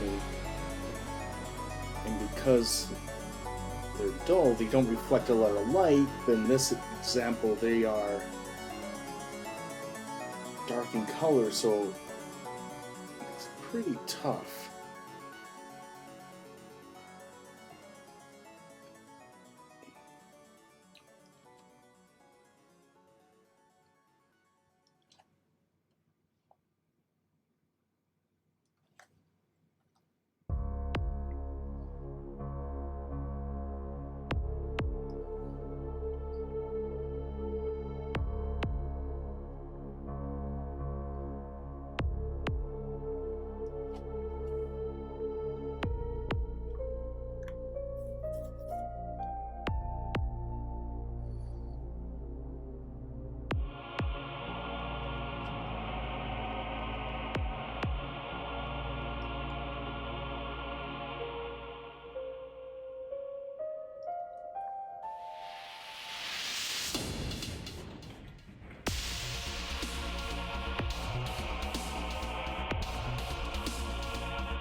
I think this is slowly coming together.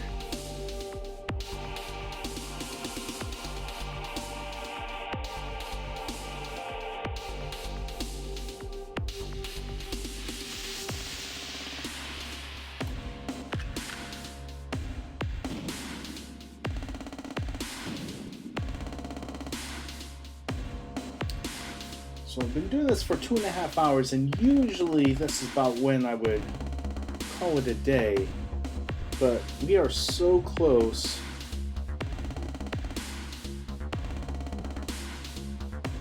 to finishing this piece. I think I'm just going to work until it's done. That's another half hour, another hour, so be it. Hopefully it's not another hour. It's so close to being done, I don't want to spend another hour.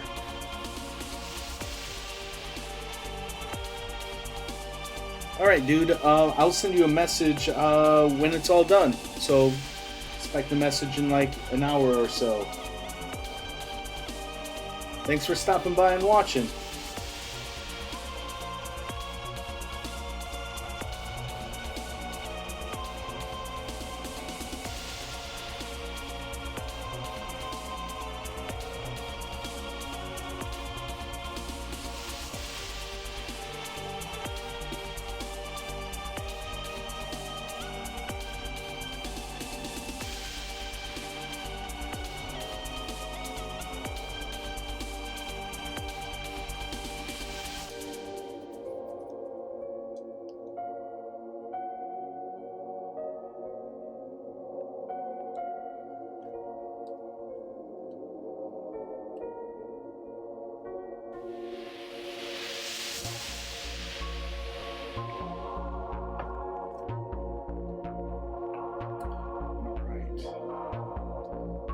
getting there.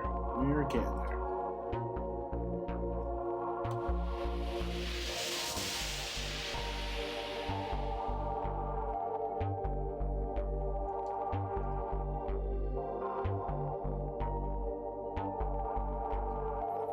How's everyone else doing that's watching?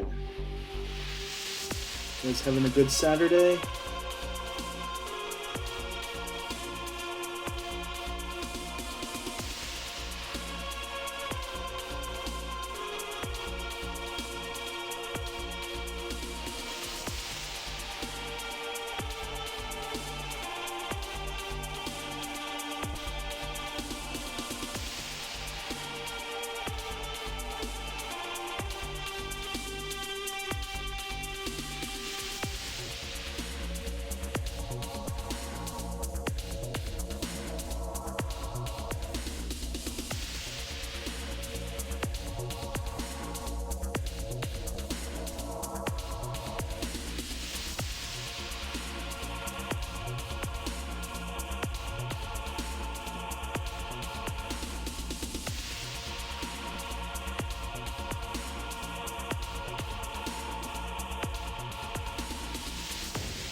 Right layer.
Getting close to the end here.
Almost made the same mistake I've made every time.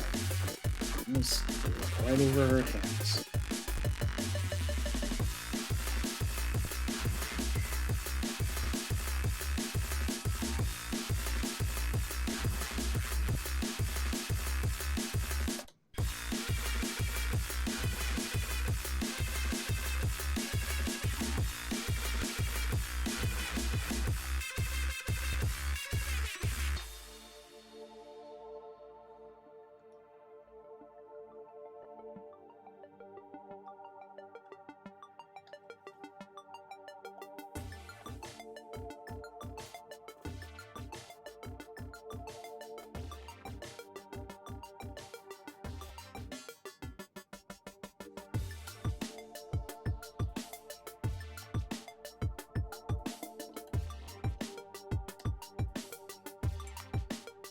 Almost there. Almost there, almost there, almost there. I think we just gotta do the handles.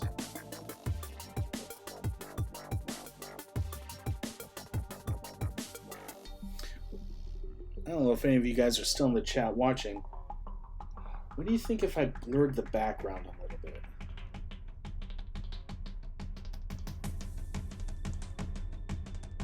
Help her stand out. I'm not sure about that.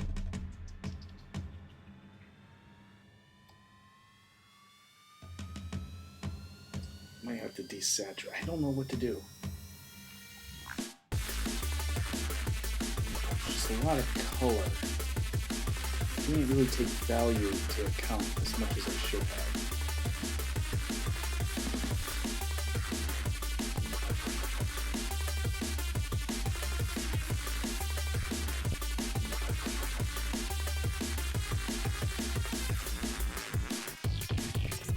Let's just finish these series and then we can keep it back.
Now I know why anime and manga in general always have such simple designs and flat colors.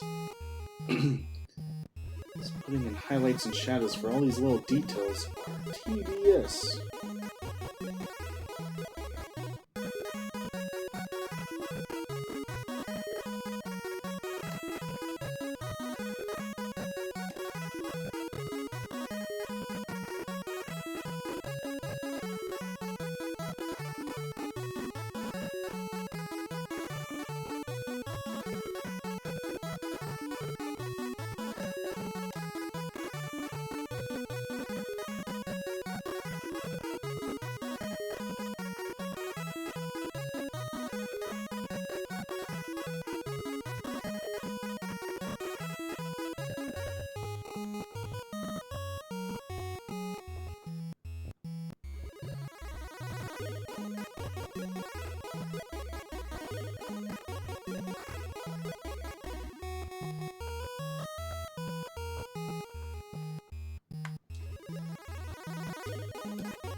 think we're almost done.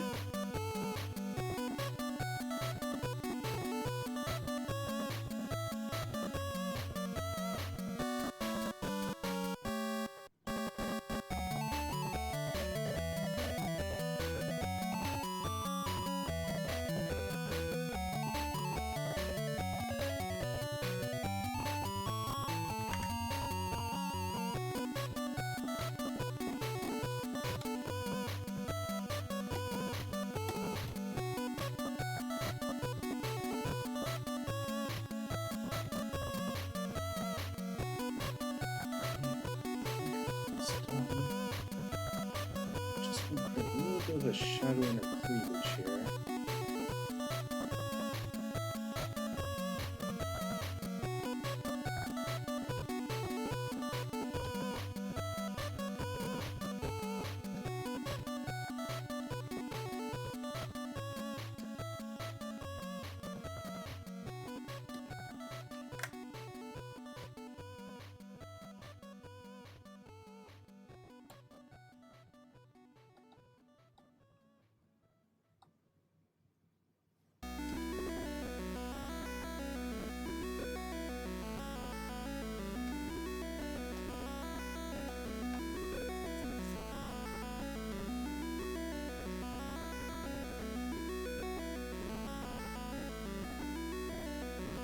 I think this is done. I'm gonna just tweak some stuff here to see if it's what I want. First thing I'm gonna tweak.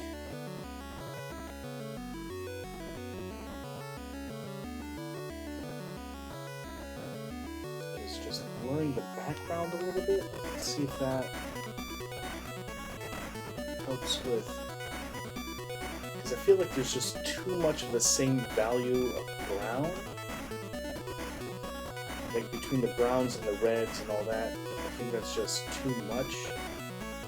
So I'm gonna first just try a blur here. I don't usually like doing this.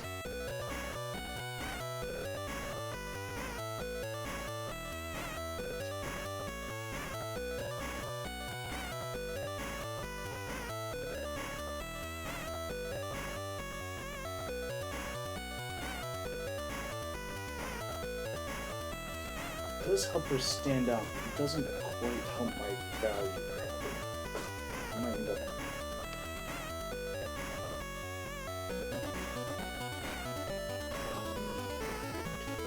Actually, what we're going to do is we're going to duplicate this layer just in case something horribly goes wrong. We can go back. And then, let's see.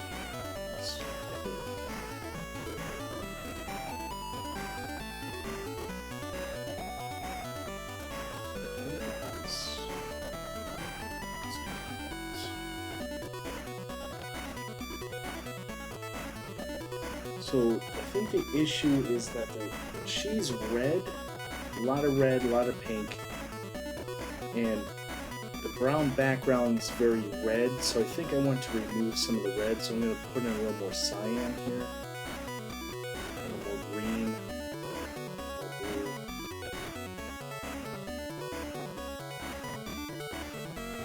I don't want to do too much here.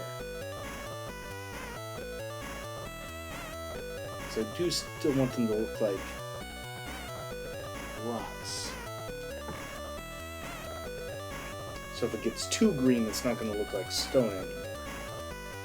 Too blue.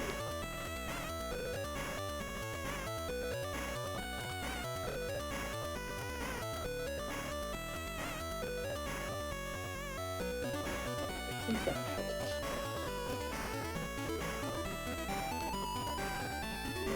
Yeah.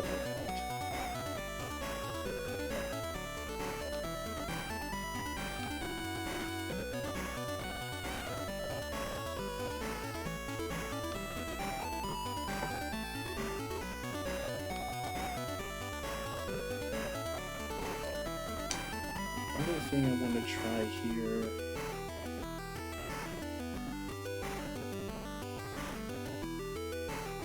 do want to push her to the front a little bit.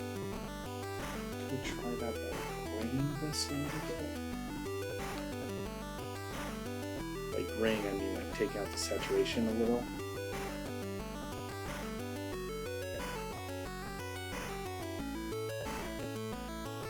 Like if I go too extreme here, you see how it turns totally gray?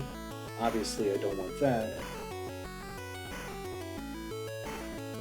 Take out a little bit of the saturation. It helps her stand out.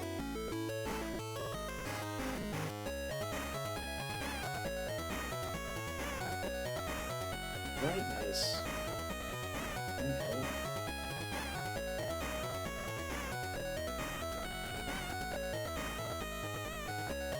Just a little bit, but not the way I really want.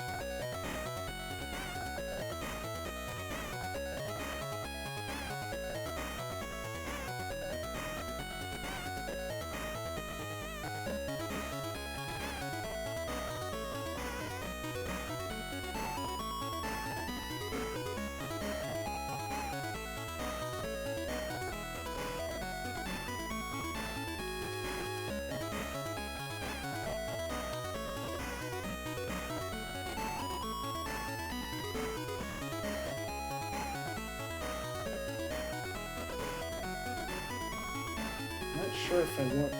See, if I go and bring the brightness up, well, that's too much, but I'm going to go with extremes to kind of see where we have to go here. So if I go too bright, she does stand out, but the background doesn't look believable. If I go too dark,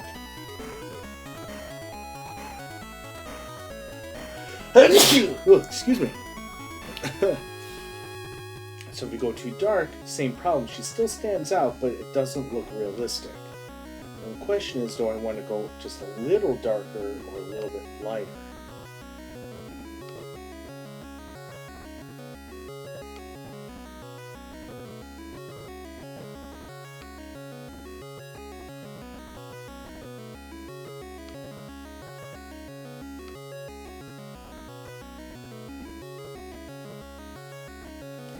Where this is going.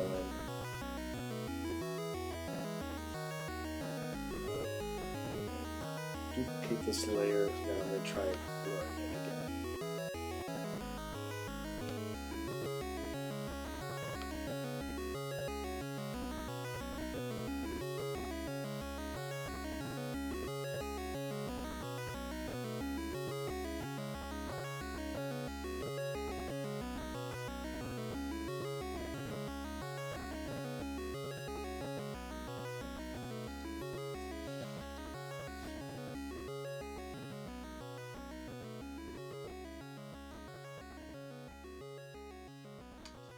The blur does let her really stand out, but it doesn't make it feel realistic.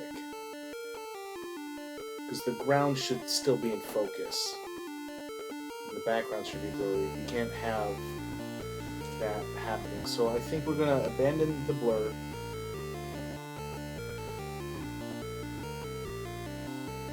And I think this is going to be it. I think we're going to call this done. I'm going to just look real quick to see if there's anything I want to tweak.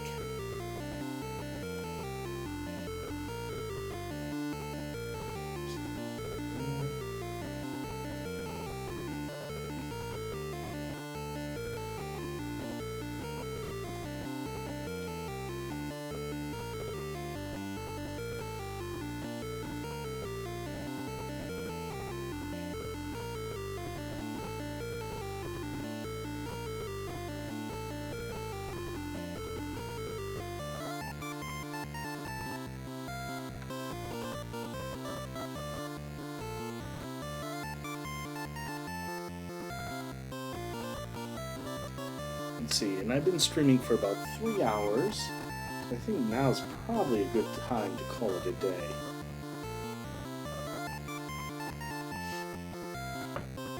So, you know, I think I am going to call this done.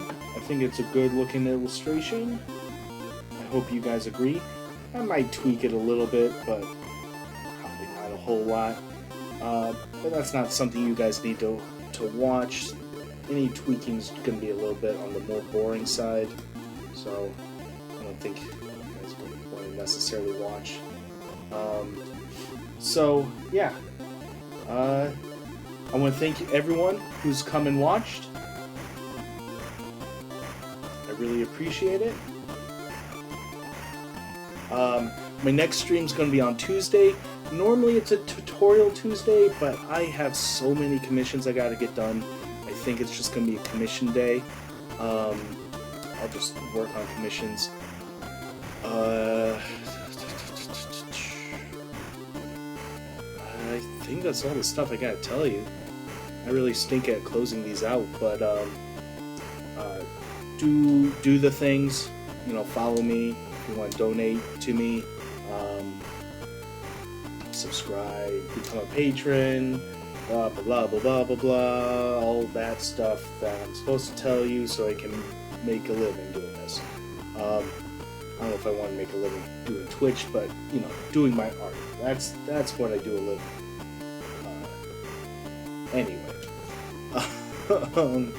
Anyway, guys. So thank you everyone who's come and watched during the stream. I hope to see you guys on Tuesday. I don't know what commission I'll be working on Tuesday. I have a few here. I actually finished this one earlier today. I do have to finish this Pegasus one. There's this fun one I did here for a little bit with that bubble tea challenge. Might work on that one, but that's not a commission, so I should probably put that on the back burner. Yeah.